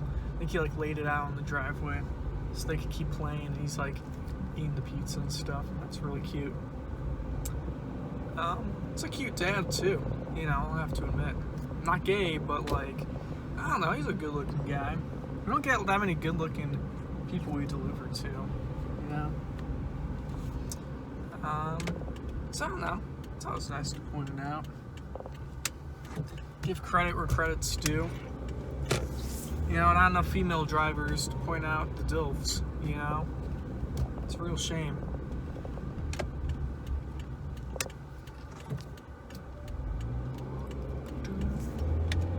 Yeah, I'm so glad I have water, though. And I like, for like a, I don't know, for like a hot second, I thought this, maybe this film would turn into some kind of like, I don't know, like maybe some kind of, what do you call it? Some kind of workers' rights film, you know? Where I film myself, like, being unable to have water and food and, like, fainting on the road or something, you know? Man, that would be really rough. And then, like, I don't know, and then maybe, like, I'd get in a car crash and die because I was too parched and hungry. And I've been on the road for so long, and then like maybe like Riverside would do nothing about it because there's like some like work, you know, some like thing we have to sign before we got the job, saying that if we get in a car crash, they're not responsible, or basically, you know, if our car gets damaged, they're not responsible. Which personally I do disagree with. You know, I think if I did was too dehydrated and starved to the point where, you know, I do end up crashing my car, I don't think it would be my fault, you know, because I haven't really had the time to get food and to drink water. Maybe a little time to drink water, but in the time I have to drink water, it's like there's really not much time. Like, I don't know. Like, I would rather just spend that time going to the bathroom, which I have been able to do a couple times, which is better than most Amazon drivers, so, I don't know. No offense to Amazon drivers. I mean that in, I don't know. I mean, it sucks, you know? It sucks that, like, some people have to, like, piss and shit in cups and stuff. But, like, as a driver, I totally understand where someone comes from when they do that. Especially one where every little quota needs to be met. I'm just glad we're not that busy. Or like we see that as a problem. But yeah, this is very close to turning into a, I don't know, civil rights video. You know, that would change the world or something. I'd be like, maybe,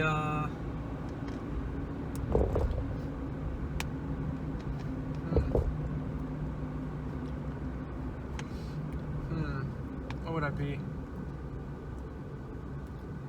Like, I want to say, I don't know, I don't mean this in a bad way, or I don't mean this like how it might seem, but like, you know, Anne Frank's diary, you know, it ends when she like dies, right? So in that way, it's kind of like what this pizza delivery film would be, you know? Like, I'm not trying to compare them, you know, it's got the similarities in that way, you know? The video ends when I die, you know? I think that is pretty powerful. You know, like, that's like a real deal. Like, that's an autobiography in its most, you know, most rawest form. I don't really like how, I don't know, I love autobiographies. I think they're a ton of fun. I love reading them from, like, musicians and stuff. But my problem with, like, is when, like, politicians and presidents make, like, 10 or 20 autobiographies. Like, Barack Obama has, like, I don't know, a ton of them. What do you talk about in each one? Is each one from, like, a different point in your life, a different age? It just seems weird. It's like they're just trying to bait him out for, like, money or something. And I'm like, Barack, you are so far away from, like, being apart from, I don't know. Like, you know, he still has plenty of time to impact the world, and he still does. He still goes around and speaks and everything. Like, he still has a huge impact and still, like, do so much, you know, do so many different things in this, you know, to, like, make the world a better place. I think for that reason, making an autobiography in the middle of your prime just seems like a bad idea. You know, I want to see his thoughts in the grander scheme of things. I want to see a big journal or something. Him talk about each present point. You know, I don't want to see 10 separate ones where each one becomes like a New York Times bestseller, one after the other. Like, I want to have everything he makes put into one big book. You know? And then, like, once he dies or something, just release that. I don't know. Okay, I just started driving. I know I knowingly didn't do the tier list thing for that delivery because I don't know. That guy who gave me the sass pulled up behind me, like, right when I parked. So that's kind of why I kind of rush things a little bit. But I'll do it once I don't know, I'll probably just do, like, the 2 in a row once I don't know, like, once I, like, finish the delivery for here. I don't know, just in case he, like, pulls up behind me again. Yeah, okay, so I did review, gave the video a review, just like the little part for a little conversation at the end of that one little part, you know. And I don't know. I don't think he's trying to sass me. Like, I think that's just, like, I think he's just a weird guy.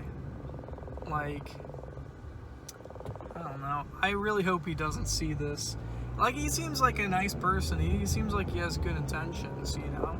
Like, he doesn't seem like, you know, I don't think he's a dick, you know? I think it's just, you know, he follows the rules too well. The reason I say this now is because, well, I pulled up. He pulled up, like, right before, he pulled up, like, I don't know, like 5 seconds after me or something. But then he managed to get out of the car and go inside first. But, and then I got out of the car and went in. So, you know, I didn't really get out that much later. So, yeah, I go inside. He's like, oh yeah, no, I notice he puts me out also. Says I'm back from the delivery. But then, like, I guess he knows he put me out, like, he put me back in the system same time he did. Or no, right before he did. Did I pass Deer Path? I don't think so. Man, I don't know. I feel like I'm losing it now. I think he just kind of threw me off. I need to keep remembering to breathe also. So much talking for one day. This is probably the amount I talk in like 4 days just for one video. Man, I'm even FaceTiming my girlfriend tonight. Like, that's another like hour of talking, man. Okay, I do think I passed Deer Path.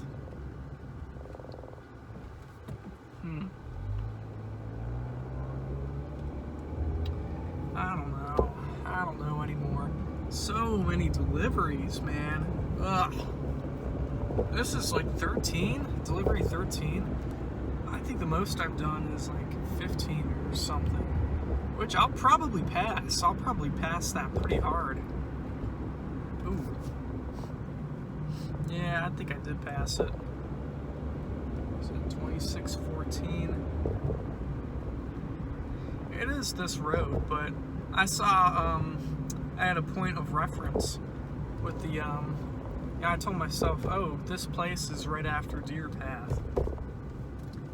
So, I'm approaching Randall. There's no way it comes after Randall. So, what do? I turn around.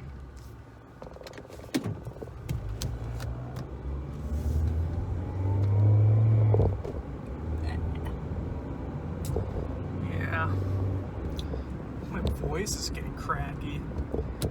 Okay, after this, I need to do some kind of like interlude thing where I'm gonna go to like McDonald's and get a Big Mac.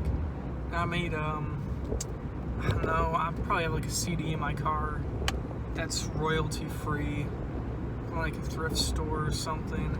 I'm pretty sure I have a couple of those in my car, or it's like not on Spotify or YouTube or anywhere online. Maybe just play that. Maybe I'll advertise them. I hope those will be royalty free. I don't know. I don't want the video to get taken down just because of, that one little mistake. Would it get taken down though? I don't know. 1180? Looking for 2614 at 1180.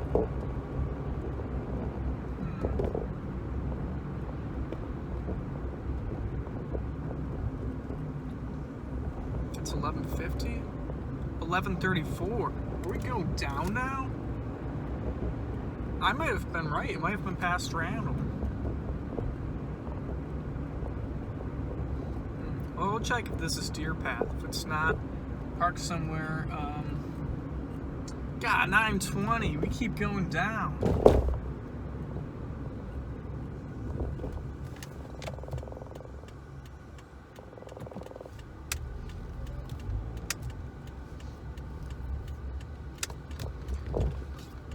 Oh, I gotta talk about what happened with the guy. But first, I'm gonna go to maps and see if the video ends automatically. Okay, it did end automatically, and it is past Randall Road. So yeah, big L there. I don't think the delivery was gonna be late or anything. Still good on time. Yeah, probably do an interlude thing. Okay, so he put me into the system before he did, but then, I didn't really think much of it. I was like, oh, thanks, put me in the system. And then, he's like, oh, okay, yeah, we got this delivery, this, and started naming off deliveries that were ready. And, yeah, so I, looked at the map thing, and I noticed that the first delivery on there. It's like a little on the far side, but I noticed there's another delivery that was like really close. So I said like, oh hey, you know, if you want to take these 2 deliveries, you know, I would be, you know, go for it. And the delivery that was a little far, like really not that far. But he was like, oh no, you're going, you go before me. I'm like, what? He is just so insistent on me taking a delivery before him. And then like, I'm like, dude, you want to take one, like, what was it? I think it was delivery 124. It's like, hey, you know, 124 seems really close. You'll probably be back by the time another delivery is ready. You know, yeah, by the time you'll be back, one of these deliveries will probably, you know, still might have 1 or 2 or something. And then, yeah, I offered him the super close delivery, only a few minutes away. And he said, no, you're put on the system before me. Or, yeah, no, you got here before me. You got here first, so you're taking the next delivery. I'm like, what? And like, what else? And he said, oh yeah, you know, the delivery that's like a little on the far side, yeah, that one's not ready. But then the one that's ready next is actually 126. That's put up there. And these, like, 126 and 124 are like a minute apart or something. Like a minute apart in time. I'm like, what? Who cares, man? I'm telling him he could take the close one. He could take 124. But he's saying, no, you gotta take the next one. And then I gotta take the next one. And not only I have to take the next one, because I parked, like, 5 seconds before him, but you have to take 126 because, you know, it was put into the computer 1 minute before 124 did. So it just kind of screws us both over. I don't know. Like, I'm assuming he's taking 124. So I don't know why he insisted on me taking one out first and me taking 126. I told him to take 124. You know. Like, I assume if he, like, was like, oh, you should just take 126, you know, the one that's, you know, like, was put on the system before all these isn't ready yet. So he's next in the system. The next thing that's up on the system is 124. And he turns me down anyways when I say, yeah, oh, yeah, just go take 124, you're all good. Which is so weird, you know? It's like his, I don't know, the way he thinks things are, like, brings him to the exact same, like, conclusion as me, that we're both set on the idea that he should take 124, but just for completely different reasons, you know? Like, he says, no, I'm not taking 124, but then he says, oh, it's because of this, like, I don't know, these, like, rules that my, yeah, because of these rules I put up, they're just apparently extremely strict. These are very strict rules he has. Oh, we're coming close. Yeah, these very strict rules he has. And these strict rules, he reviews the strict rules and comes to the conclusion that he should, in fact, take 124. You know? And I'm like, okay, you know, I'll take 126. You know, I don't really fucking care. You know, I've probably, you know, in my society where I ruled, you know, I control the rules, I'd be probably taking 126 anyways. I don't know. I think it's like, oh, you're put in the system before me. You gotta take one first. So yeah, so I have to take one first. I want to take 124 then, because it's like, you know, like a few minutes closer. And he says you can't take 124. You have to take 126. That's just fucking weird. I don't know. I'll talk about it more. But then, you know, after he said that, he was like, oh yeah, these are the rules, me and my last pizza place. You know, we all did, you know. It's like, you know, first come, first serve.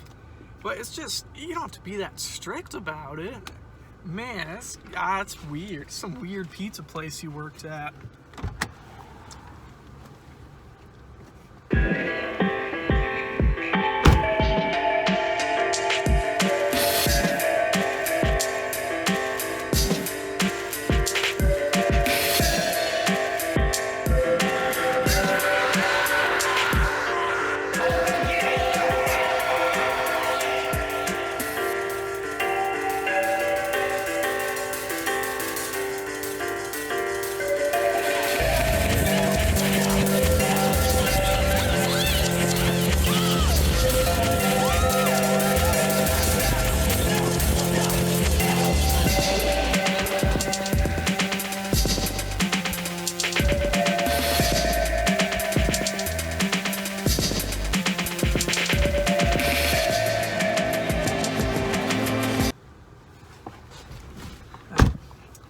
Just yelled at us. He goes, stop. It's kind of weird. Well, the dog kept on barking at me, and I made a comment. I said, your dog seems to really like me. I think maybe might have taken that as like hey, your dog's barking too much. Which I don't mean, you know, I don't care if a dog barks at me, like, whatever. As long as the customer's not barking at me, I'm fine. So yeah, this guy's got like, apparently the strictest rules to like the very second, you know, very second a delivery is put in. 1 second, you can't, you know, this delivery is put in 1 second after this one. This delivery, you know, it has to come after the delivery. It's like, you could be so very lax about it, you know, it's like it is like a first come, first serve type thing, but like, if you like get in the, you know, if you like park right before someone, like, and you walk in the building first, who cares?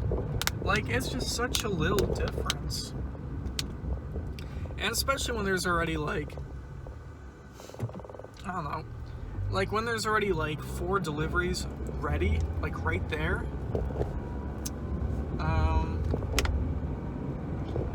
Who cares? Both people are getting deliveries. Each person gets 1 delivery. We both get in there at the same time. We both decide which deliveries we'd like to take. We do put, you know, it's fair, you know, to put the how soon it is, it's like to the equation or whatever. But when like they're all like around the same time, or when they're like around like a couple minutes apart or something, then the time quote is only like a couple minute difference.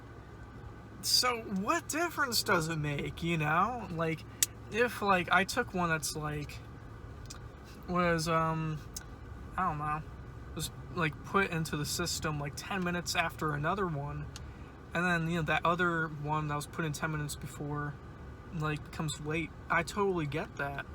But if it's like right next to each other, you know, 2 side-by-side deliveries, I don't know. Also, if there's a far delivery, it only makes sense that that person should also take a second close delivery. I don't think people really think about that too much, but that does, it evens it out. It evens out the amount of money they make. You know, like, they'll be out for a little bit more, but like, I don't know. That's 2 deliveries worth of deliveries. But like going out on a far one, that's like, you're getting 1 delivery's worth of money for, you know, for 1.5 deliveries worth of effort. Does that make sense? But then if you have like a close one, that's 0.5 deliveries worth, you know, like that amount of time or tip worth or whatever, and combine that with a 1.5, which is a far one, that evens out. That's 2 deliveries and a 2 deliveries worth of trip. So there's that. Yeah, that's all I really got. It's just, I've never seen anyone be so strict about it, you know? being so exact. I don't know. It's kind of weird. But, you know, after that interaction, it actually makes me feel a lot better about the one before, where I felt like I was getting, some sass. I think it's just because he, not that he, disrespects his coworkers, maybe. Maybe he just, is super strict with rules, you know? It's not personal. But, you know, what I might find to be things that I'm super lax on, some people might take, super personally, you know? And what I might take super personally, some people might be super lax about if they had it happen to them. I think in this pizza delivery film, I think we've really learned something here, you know? There's a situation where I took something too seriously from someone I later found out took way too seriously about the whole way these deliveries work. You know, that's something I'm more lax about. You know, I'm not gonna, you know, I have good intentions. You know, I'm not selfish about it. You know, I use my strategies. I use these things. See, I'm trying to get these people who go on far deliveries to get more bang from their buck from these deliveries. You know, I'm using my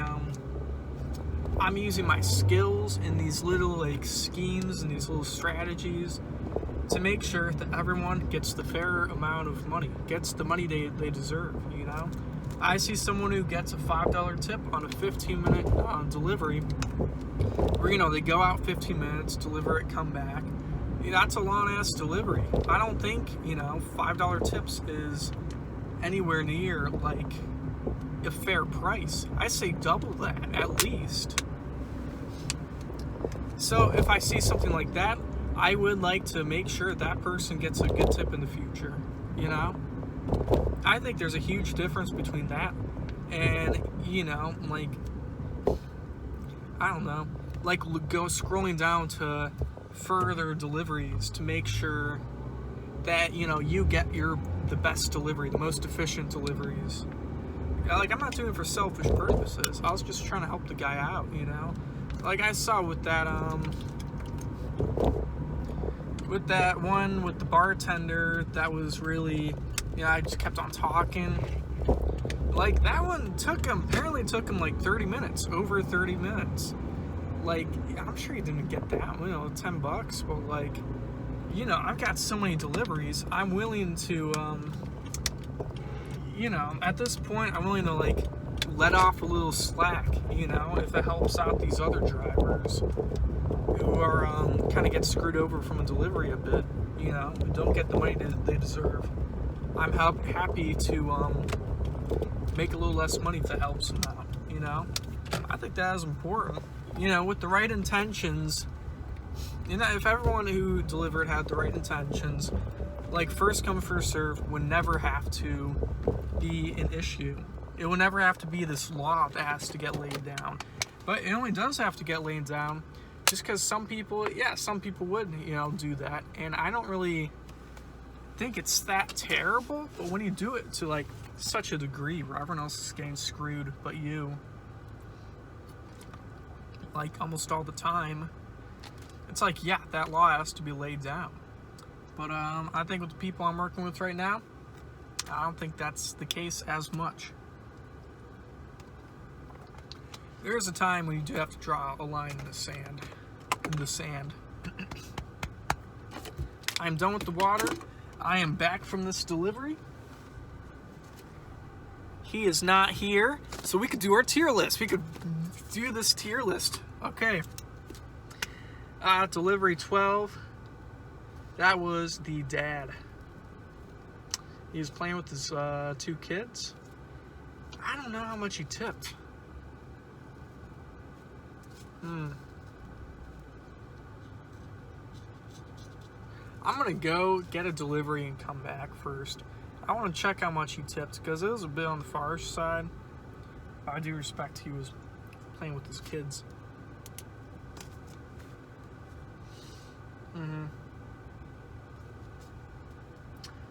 Yeah.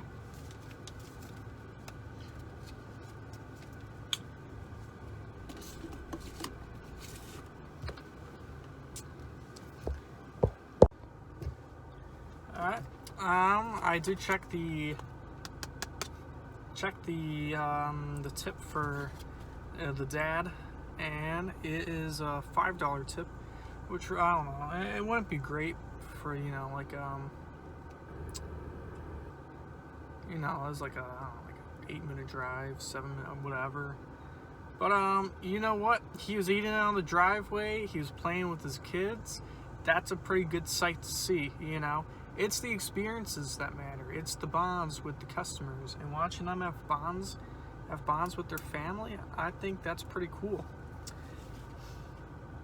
S tier. Oof. Finally, we get an S tier. Okay, and 13 was actually, it's funny. They had their garage open, and they had so many wreaths in there, and even on their door they had a wreath, and they had a lot of wreaths. I don't know what the deal with that was, but anything cool from that? Not really. Kind of sucked how I'm missing it first time, turn it back around, turn around again. How much was that? I think that's another $5 tip. I don't know. Watching the guy yell at his dog. It wasn't far, but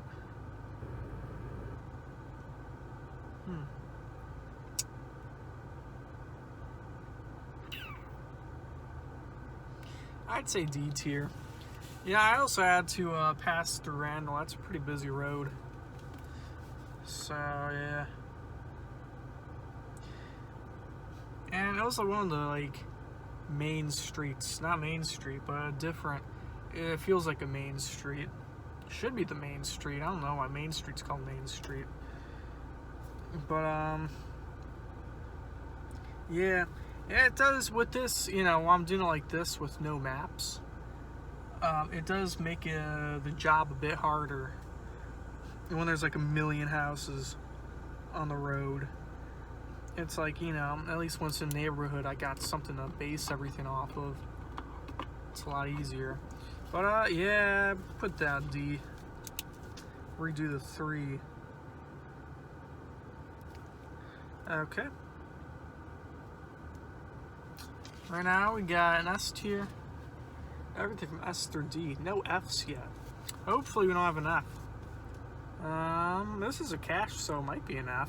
Never know with these cash ones. So it's more likely to be closer to the C's and B's, C's, and D's, rather than one that's already tipped. So, yeah.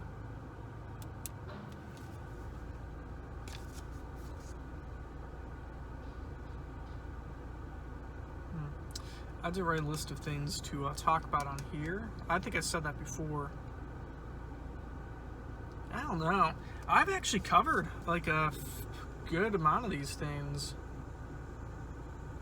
I thought I'd have a worse problem than I did, especially if I came back from went back to the past and told myself I have to do 14 deliveries, and I have to talk through all of it, and it's gonna be a million hours long. I would think there's no chance I'd be able to cover the whole thing. But look at me, oh my god. I think record is 16. Pretty sure that's what I remember. It was pretty similar, I think it's another 11 to 7 on a Saturday maybe. It's on a Sunday having this much is insane.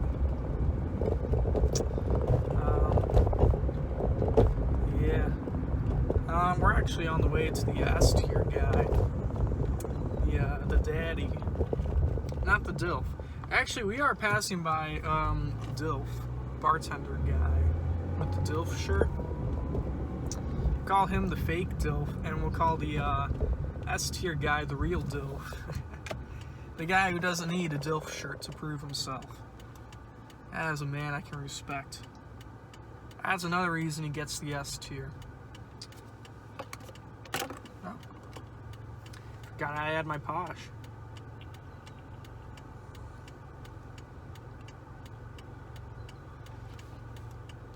I should stop calling it a posh.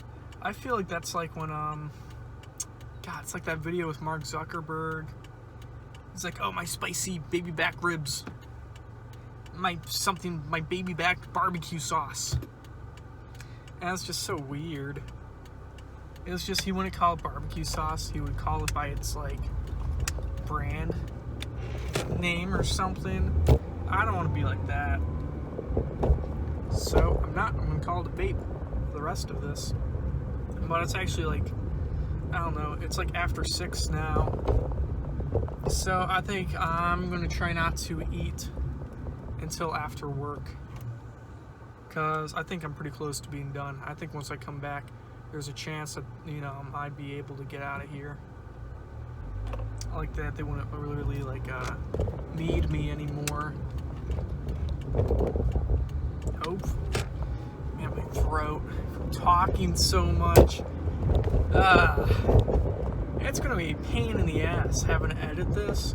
Like, I know I'm just gonna do iMovie and copy and paste and everything, but there's no way I'm gonna watch the whole thing. I'll probably just scroll through parts.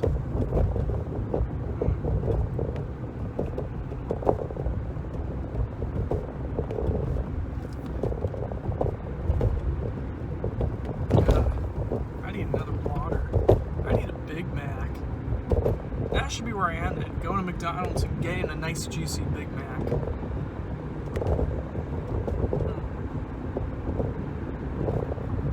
That'll be a good ending. Because I figured I did start it when I started doing deliveries, but then I figured it's only fair that I stop when I, you know, cash out and like, or clock out and like head home. Or like right before I head home. Just to like make it, the sequence seem like it's like, oh, the beginning is like the end or whatever. I don't know. Maybe I'll do like little interludes throughout it. Because like if this is seriously like 4 hours like I think it's gonna be, that it probably will be, that will probably be longer than 4 hours. Like, we need some in-between segments, right? I'm just thinking out loud. I don't want to talk about this because, like, if I do have segments, then you guys are like rolling your eyes, like, we already know what your conclusion's gonna come to, Cole. Or if there's not, you'll still say the same thing. Oh yeah, we'll just leave it at that. Anything else of note? Don told me he got a new putter. Yeah, no, I mean, he showed me a picture. He showed me a picture of it too. It seemed pretty impressive. It cost him like $250 just for a putter. That's a bit pricey. I don't know if I'd spend that much.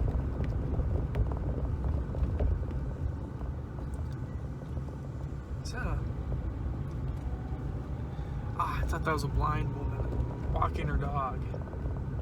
Man, this is like a big and like kind of like industrial-ish type place too. So it'd be weird if she was blind.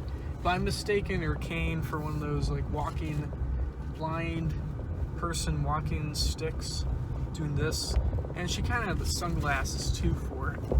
And I have a dog also. Like you see all the blind, eye-seeing dogs. Like, you know, the ones that help the dog and humans. But like she had like a little puppy. And like not like a little puppy, but like, you know, like a small dog. Like a small white fluffy little boy. Alright, delivery time. Delivery number 14. Woo-hoo. I'm gonna break the record, hopefully. Probably not. I hope not, actually.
job, me.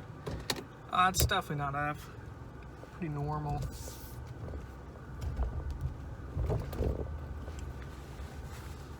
How much tip did I get?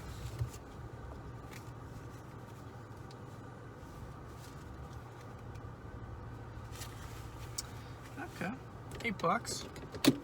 I dig. He wasn't playing with his children though, but they probably grew up in own other houses, and maybe they're playing with their children. But they should be. Their kids should be playing with their grandparents though. So that's a shame.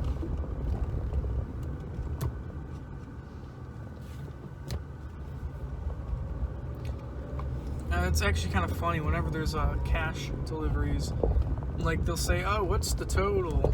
when they get the money out, and they'll usually like, what's the blind woman again? Not blind.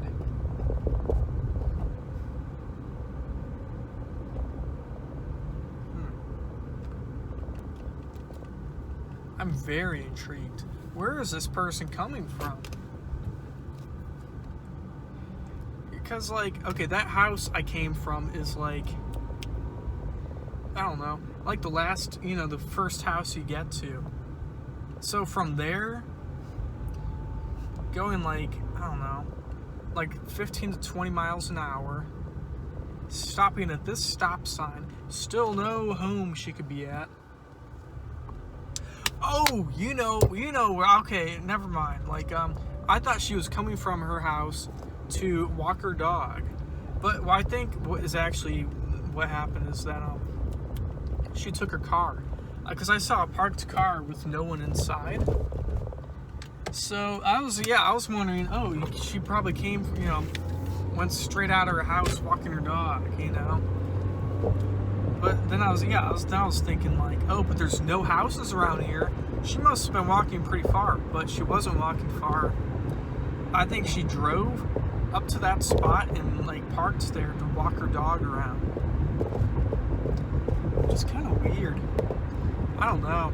There's really nothing, like, that scenic about it. Like, I don't know.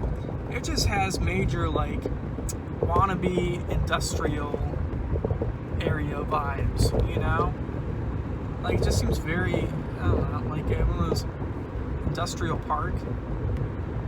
Is that what you call it? Industrial park. Very industrial parky vibes. With little tiny industrial park buildings. I don't know. I hope you guys know what I'm talking about. That's the best I can describe it. But it was mostly like long grass and stuff. I think it'll eventually happen in the future. It all gets torn down and replaced by buildings. But in the meantime, it's a large field for an old woman with a cane to walk her dog around. That's kind of beautiful. I hope it stays that way forever.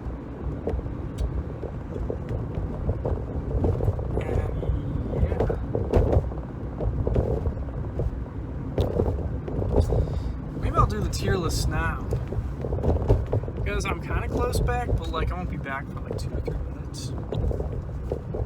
Okay, I was 14, $8 tip, like a 7-minute drive. It's on cash. This is a cash tip. Give it a B tier.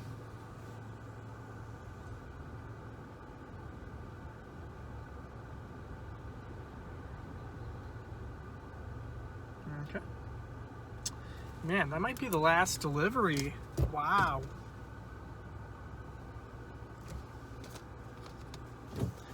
There is like, I don't know, still like a good chance I'm gonna have another delivery, but like not impossible that, that like I'll be able to get out of here. Ugh. I've made so much money. I'm thinking before I go out to eat some food, maybe they got slot machines in there. So I'm thinking maybe I'll do that. Yeah. do some slots, maybe put 20 bucks in. It's like I definitely made a good amount of money in like, I don't know, about like 8-ish hours worth of work. I could definitely made more an hour than I usually do for sure. So it can't hurt, right? So I only need the money like right now.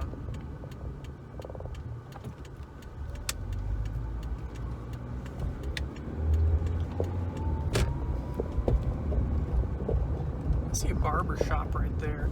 I want to go inside badly, but like, I think, I don't know. I don't want to schedule an appointment. I don't know. And for sport clips, it's like I'm already signed in. They already know what I like. They know the sizes. 5s. I don't know what that means. So I'll just stick with sport clips. But I'll keep that barber shop in mind. Alright, time to go in. Another delivery, maybe.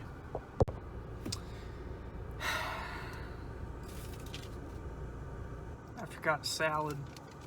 I forgot the salad with that delivery. Man, I'm losing it. I'm telling you, I'm talking so much, I'm losing oxygen from my head. Man, I never do that anymore. But here's the thing. I'm going to try to hide some of this personal information.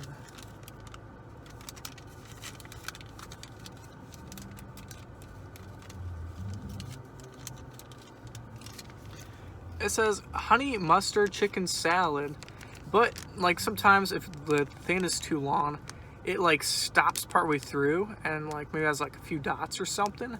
So we have a honey mustard chicken sandwich.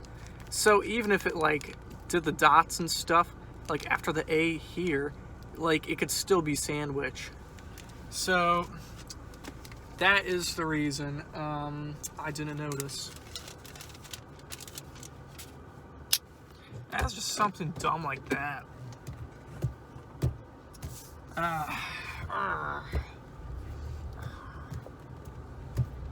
So angry. But, you know, I'm not counting this a delivery, but I'm delivering something to someone and coming back.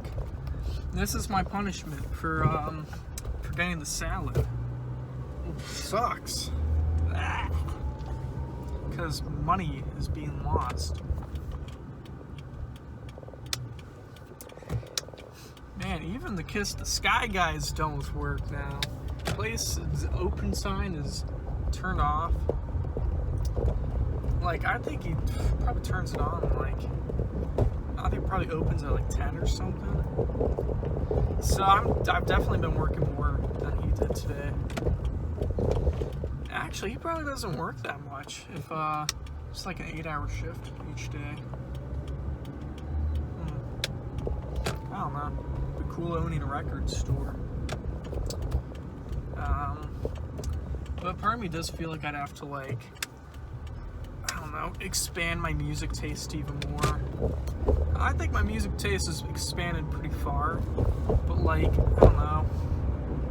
It's like, I wouldn't mind expanding it more, but like, I feel like a lot of the music I'd have to get into would just be music I'm just personally, you know, not that interested. I wouldn't really consider to be expanding, you know?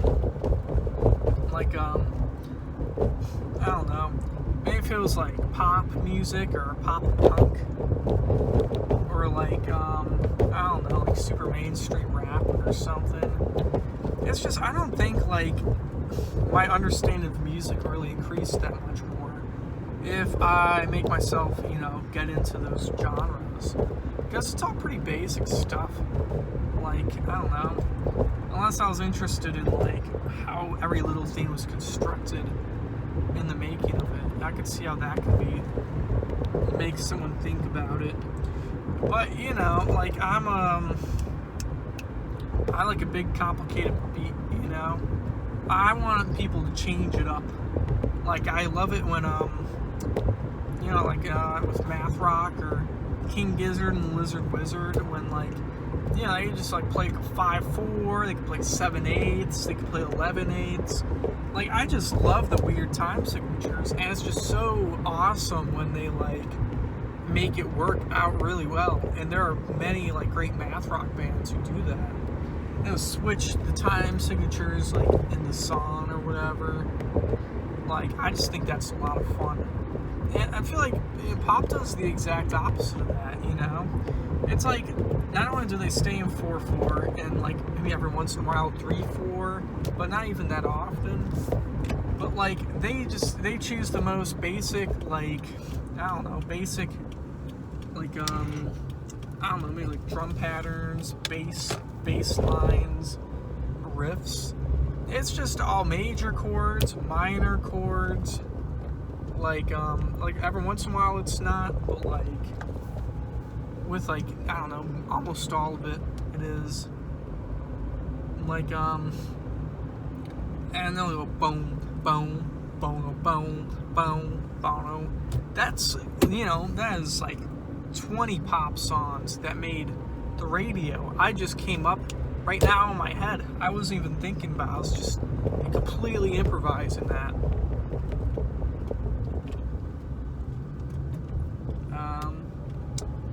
Should I come up with another one?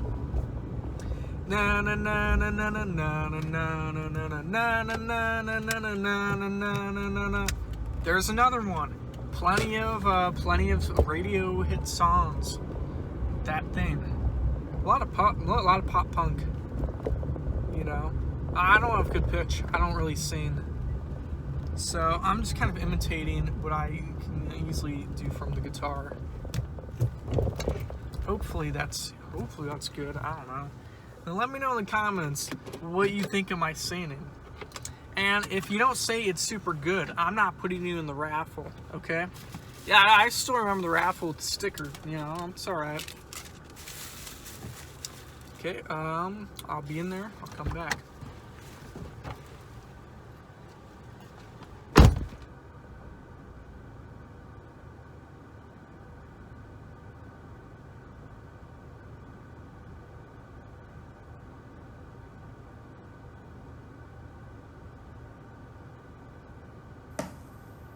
If you have watched this far, you are going to die.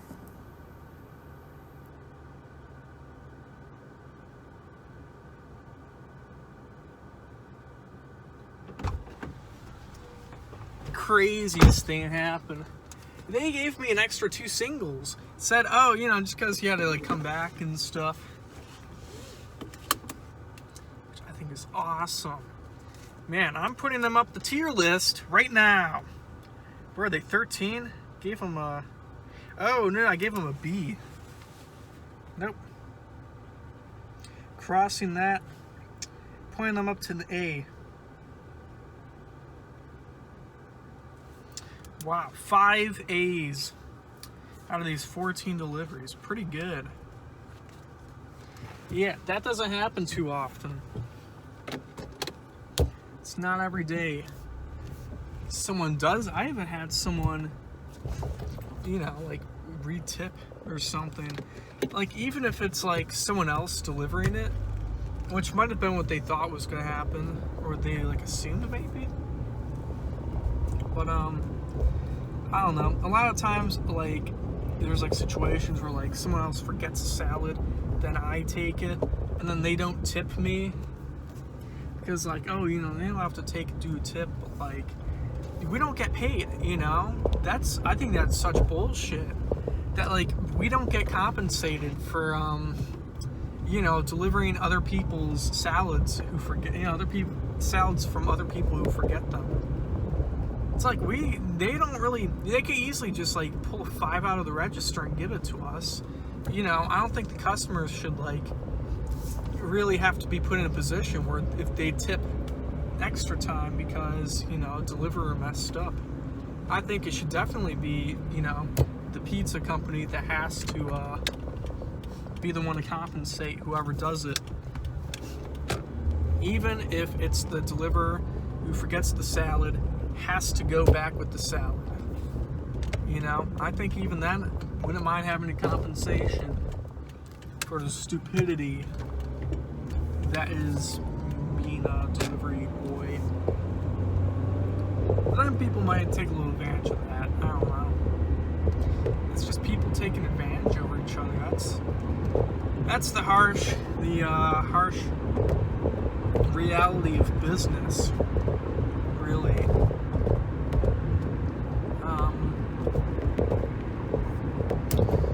Yeah, it's a sad thing. It's a sad world we live in. Having to do this 8 hours a day, having to live in a godless capitalism.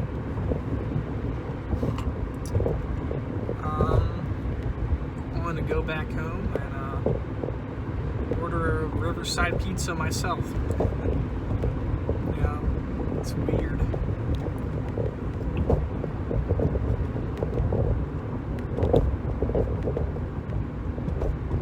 Or save money just make it myself. Or save money and time and go to the grocery store and just get an oven pizza, which is what all of these people should be doing. What are they doing? They're wasting so much money. Man, like, if you buy a large pizza from here, that's $25 plus a delivery fee, $2.50, and then plus like some kind of tip, $5. You're paying like over $30 for a large pizza when you could just get one from the grocery store for $8. It's insane how screwed over these people get. It's like customers getting so like completely like screwed over. I don't know. You want to get one from delivery? Order from Domino's. They have like decent pizza. Like, it's so much cheaper too. They have like way more coupons and deals and rewards programs. Like, if you really want to get pizza once a week and really have to get it delivered to you, like, just do that. Same with like deep dish too. Like, deep dish pizzas, they get messed up so easily, Just make it. Just put it in the oven yourself, man. I don't know. It's just frustrating, that my whole line of work is just like, I don't know, doing something I think they can easily do themselves, but they decide to just give all this money for someone else to do. And I don't think it's worth it at all, I don't know. Like, we're all just gonna get replaced by like, I don't know. Is it AIs, or is it just like, these like self-drivable cars? Honestly, I hope that happens. I do hope we all get replaced, us deliverers get replaced by self-driving cars. I just hope all that money doesn't I just hope in a situation where Riverside just replaces us all with self-driving cars, all the money doesn't just go to the man up top, It does. I hope it doesn't all go to the owners, because that is what would happen now. But I think if that we're to have self-driving cars, I think the people who would drive the cars in the event that they were needed do deserve the same amount of money. I want money for doing nothing. I want a universal basic income. If you're a pizza delivery driver, you should be voting for Andrew Yang, because he's preparing for the 4th industrial revolution, where so many of us will get replaced by I don't know, robots that can easily do our jobs, I don't know, like truckers, cashiers. And it's already kind of starting, People are already starting to get replaced little bit by bit. But that's why we gotta do the universal basic income, because if there's a decrease in jobs, we gotta start giving people money. It's not giving people money for doing nothing either. It's saying, hey, we're evolved to a point where we don't have to want to kill ourselves when working brainless jobs that robots can easily do. I'd rather live in a world where robots do those jobs than humans. And I don't know, it kind of scares me. Well, what kind of scares me is that some people will probably advocate for robots not taking these jobs and having humans do them and having us continuing to get the payment we do, and just forcing people to work these brainless jobs when there would finally be an opportunity to not have to do that, you know? I don't know. It does kind of suck. Like, I feel like 100 years in the future, they're going to look back at us and say, wow, I would hate to live in that time when, you know, I'd have to work like 40 hours a week doing these brainless tasks that I can easily have a robot do for me right now. You know, like, that's kind of upsetting. It's like the same way we look like back in like the 19th century or 18th century, whatever. Say like, wow, I would not want to live in a time where slavery exists and where like people are seen as objects. Well, the slavery still exists, or where slavery is legal, and like so many people in this world are like treated like objects, treated as less than animals. Like, it's just, yeah, I'd hate to live in that point. And I don't think that many people at that point really thought that too, you know? So it's like, what are we missing out on? What are we missing out on as a society that like our future generations are gonna like look back in disgust? Disgust. I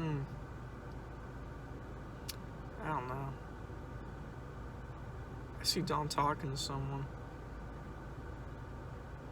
I don't know what he's talking about. Maybe same thing I am. I don't know. But, yeah, a little pizza for thought, vape for thought, coffee for thought, water for thought.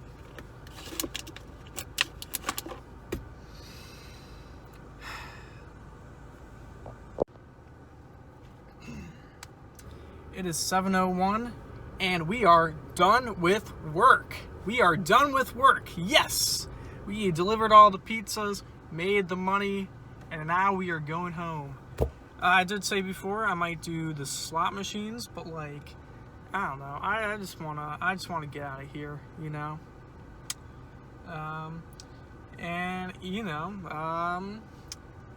You wanna stop working? You wanna stop being at your workplace? You say, get the fuck out of there, you know? Second you get the chance, you walk away, you know, when you don't do the slots. Don't let them win. Don't let Riverside, I don't know, keep you in at all times or something, you know? And do the slots, go somewhere else. Or don't. I mean, just keep your money and walk away. That's also a very good decision. You're guaranteed to not lose your money. And, yeah, won't you lose your money if you do the slot machines.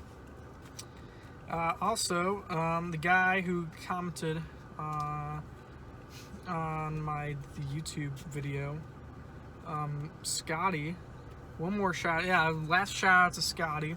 I said that like he likes Pink Floyd. He actually reached out to me like 10 minutes ago and saying like, hey, you know, you wanna come over? I got a couple friends here. And I did actually bring up the cover album show of Animals. I was like, hey, you know, you guys want to go do that instead? But he said the other guys aren't really, you know, that's not really their thing. Maybe you mentioned it to them or something. I totally get that though. I said I get that. You know, the songs on it are pretty long. You know. Yeah, let's just count the amount of money we have. God, I made so much money. Is everything? Yeah. Okay, 20, 40, 60, 80, 100, 120, 21, 22, 23, 24, plus the 3 singles I gave, $127 in one shift. And if you count hourly, you take out the taxes about the hourly pay we get, that's like $4.50 an hour. 127. I worked about like 8 hours. So 32, 36, 127 plus 36, 157, $163. God, that is a ton of money. Holy shit. Man, that's like, how much? That was like 20 bucks an hour. But I did use a lot of gas. So if I take out gas, it might be a little bit less, but like $15 less. I don't care. God, this is actually one of the best days I've ever had. It's insane. I've been able to film the entire thing. It's such a lucky day. I was expecting probably like 10 max, you know, if I was lucky. But I ended up getting 15 deliveries. Man. Oh, 14. It actually ended up being 14. I just thought it was 15. My head thought it was 15 because of the salad one. But, yeah, final look at the tier list. S tier. We got the dad playing with his kids. Very beautiful moment. A tier. Oh, God, what were these? This is the first time I went to that, like, veteran bar place. What else? Yeah, you can just go back and look at all the others. I know it's got, like, that person I crossed out and put back up here. You know, these. I'm sure one of these is, like, the kid. Little weed kid. I think, like, one of these is, like, the weed mom or something. And, like, you got 2 Ds. It's kind of surprising. I don't know. I don't even remember those TD ones that much. I think they're like $3 tips or something.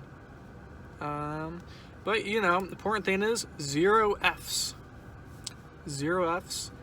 And we just look at the bright side of things. Say, hey, you know, you get a bunch of deliveries, it's probably going to be like this. I think that shows that we have pretty good customers overall, even if some of them aren't too great. But even the ones who aren't too great, you know, still probably just like don't even realize it and are actually super awesome when it comes to not tipping. What else?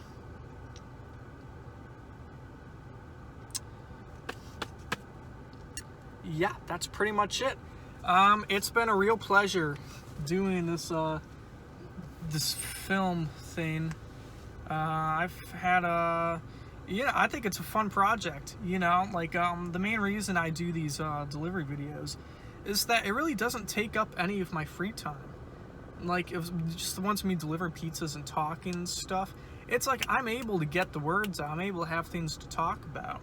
But, like, you know, I enjoy it, you know. I was making 20 bucks an hour while making this, which is insane. Like, you know, I get to do these, like, little, like, personal projects and stuff. And yeah, I think at the end of the day, like, that's why, you know, I enjoy delivering pizzas.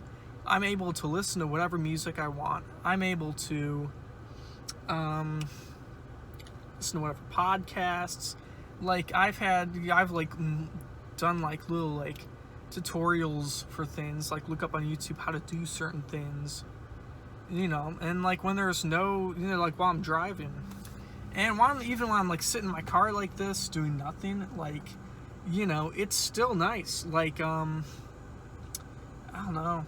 Yeah, like learning new things. Like, I probably would have never gotten into like stocks if I didn't have this job. If I didn't say, oh, I have nothing better to do, might as well finally get into stocks. And I've been pretty into that. And like, yeah, I brought my laptop with. And I was going to do actual work. You know, like, yeah, I had to make a few emails and stuff, but like, whatever. Fuck that. I'm working right now. So, I have been able to do that. And I have a book I'm like halfway through on, so I'd also read that during deliveries. And I do think it's a good job. You know, like, I'll maybe compare to others. It's like, you know, like, it's like I never really want to shoot myself when I work this job. I know what I was saying before about like how brain numbing it is, but like the reason I don't want to shoot myself is because, yeah, the music, the freedoms, getting to be around, you know, getting to like drive around and stuff. Like, it makes it more, I don't know, it just diverses things more, or it just makes, I don't know, it just makes the job, you know, more interesting and less brain numbing than a lot of the other part-time jobs that we just, you know, give to like high school kids. Like, I think that's kind of that just kind of sucks, you know. Like, I've had my last jobs in the past before this one, like, are just so, like, I just like hate it, you know. It's like where I'm just like, they have me standing in one place. I remember like when I worked at the movie theater, sometimes like they'd give you the task of like ripping the ticket and giving you one, working at like, was it called Point, or you know, a little ticket podium thing, you know. And it's like everyone like hates that job, you know. Everyone hated doing that job because everyone, like, you know, it's the most boring thing in the world. You had to stay in that one place for like an entire shift, and no one wanted to do it. And I remember the friend who like got me to the one friend who like got me to get the movie theater job, you know, like actually ended up quitting like 2 weeks when I was there. Like 2 weeks of me being there, like she ended up quitting because she was just like halfway through her shift at that podium and just said, fuck it, I'm gonna walk out. And that's exactly what happened. Never came back, you know. Maybe like said something, told the manager. And, you know, like at the time I thought that was crazy. I thought maybe she was like a little crazier than I don't know. Yeah, just like a little crazy. But I don't really think she's crazy anymore. I think once you're in a position, or like in the future, you know, where you say, wow, that is really stupid brain numbing work that I did, like, what, got 8 hours and $8 an hour to do.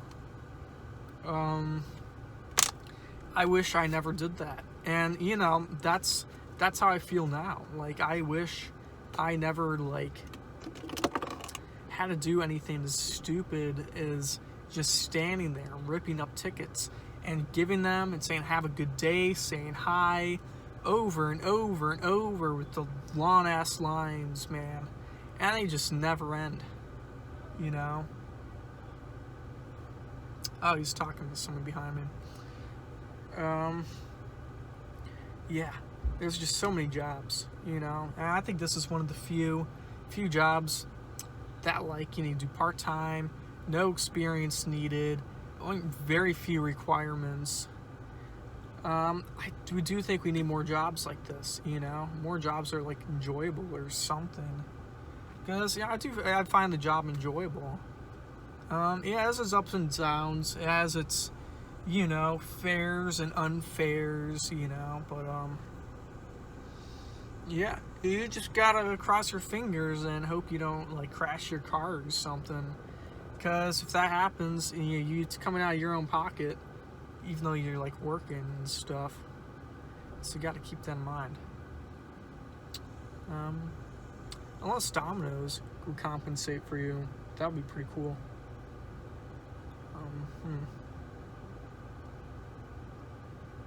So yeah, I pretty much covered everything. I'm not doing the animals thing, but you know, I'll probably go to Scotty's after this. He said come over, so I'm gonna go do that. Hopefully I don't have to talk too much. On the way there, I wouldn't have to go to McDonald's anymore because he lives like down Randall. I have to go down Randall for a while, but there are plenty of good places to eat there, so I'm kind of glad I waited this long before eating a Big Mac to realize I don't really like Big Macs that much. I know there's like I think there's Raising Cane's on the way there. I'll probably go there, or a Wendy's or whatever, Steak and Shake maybe. So yeah, good video.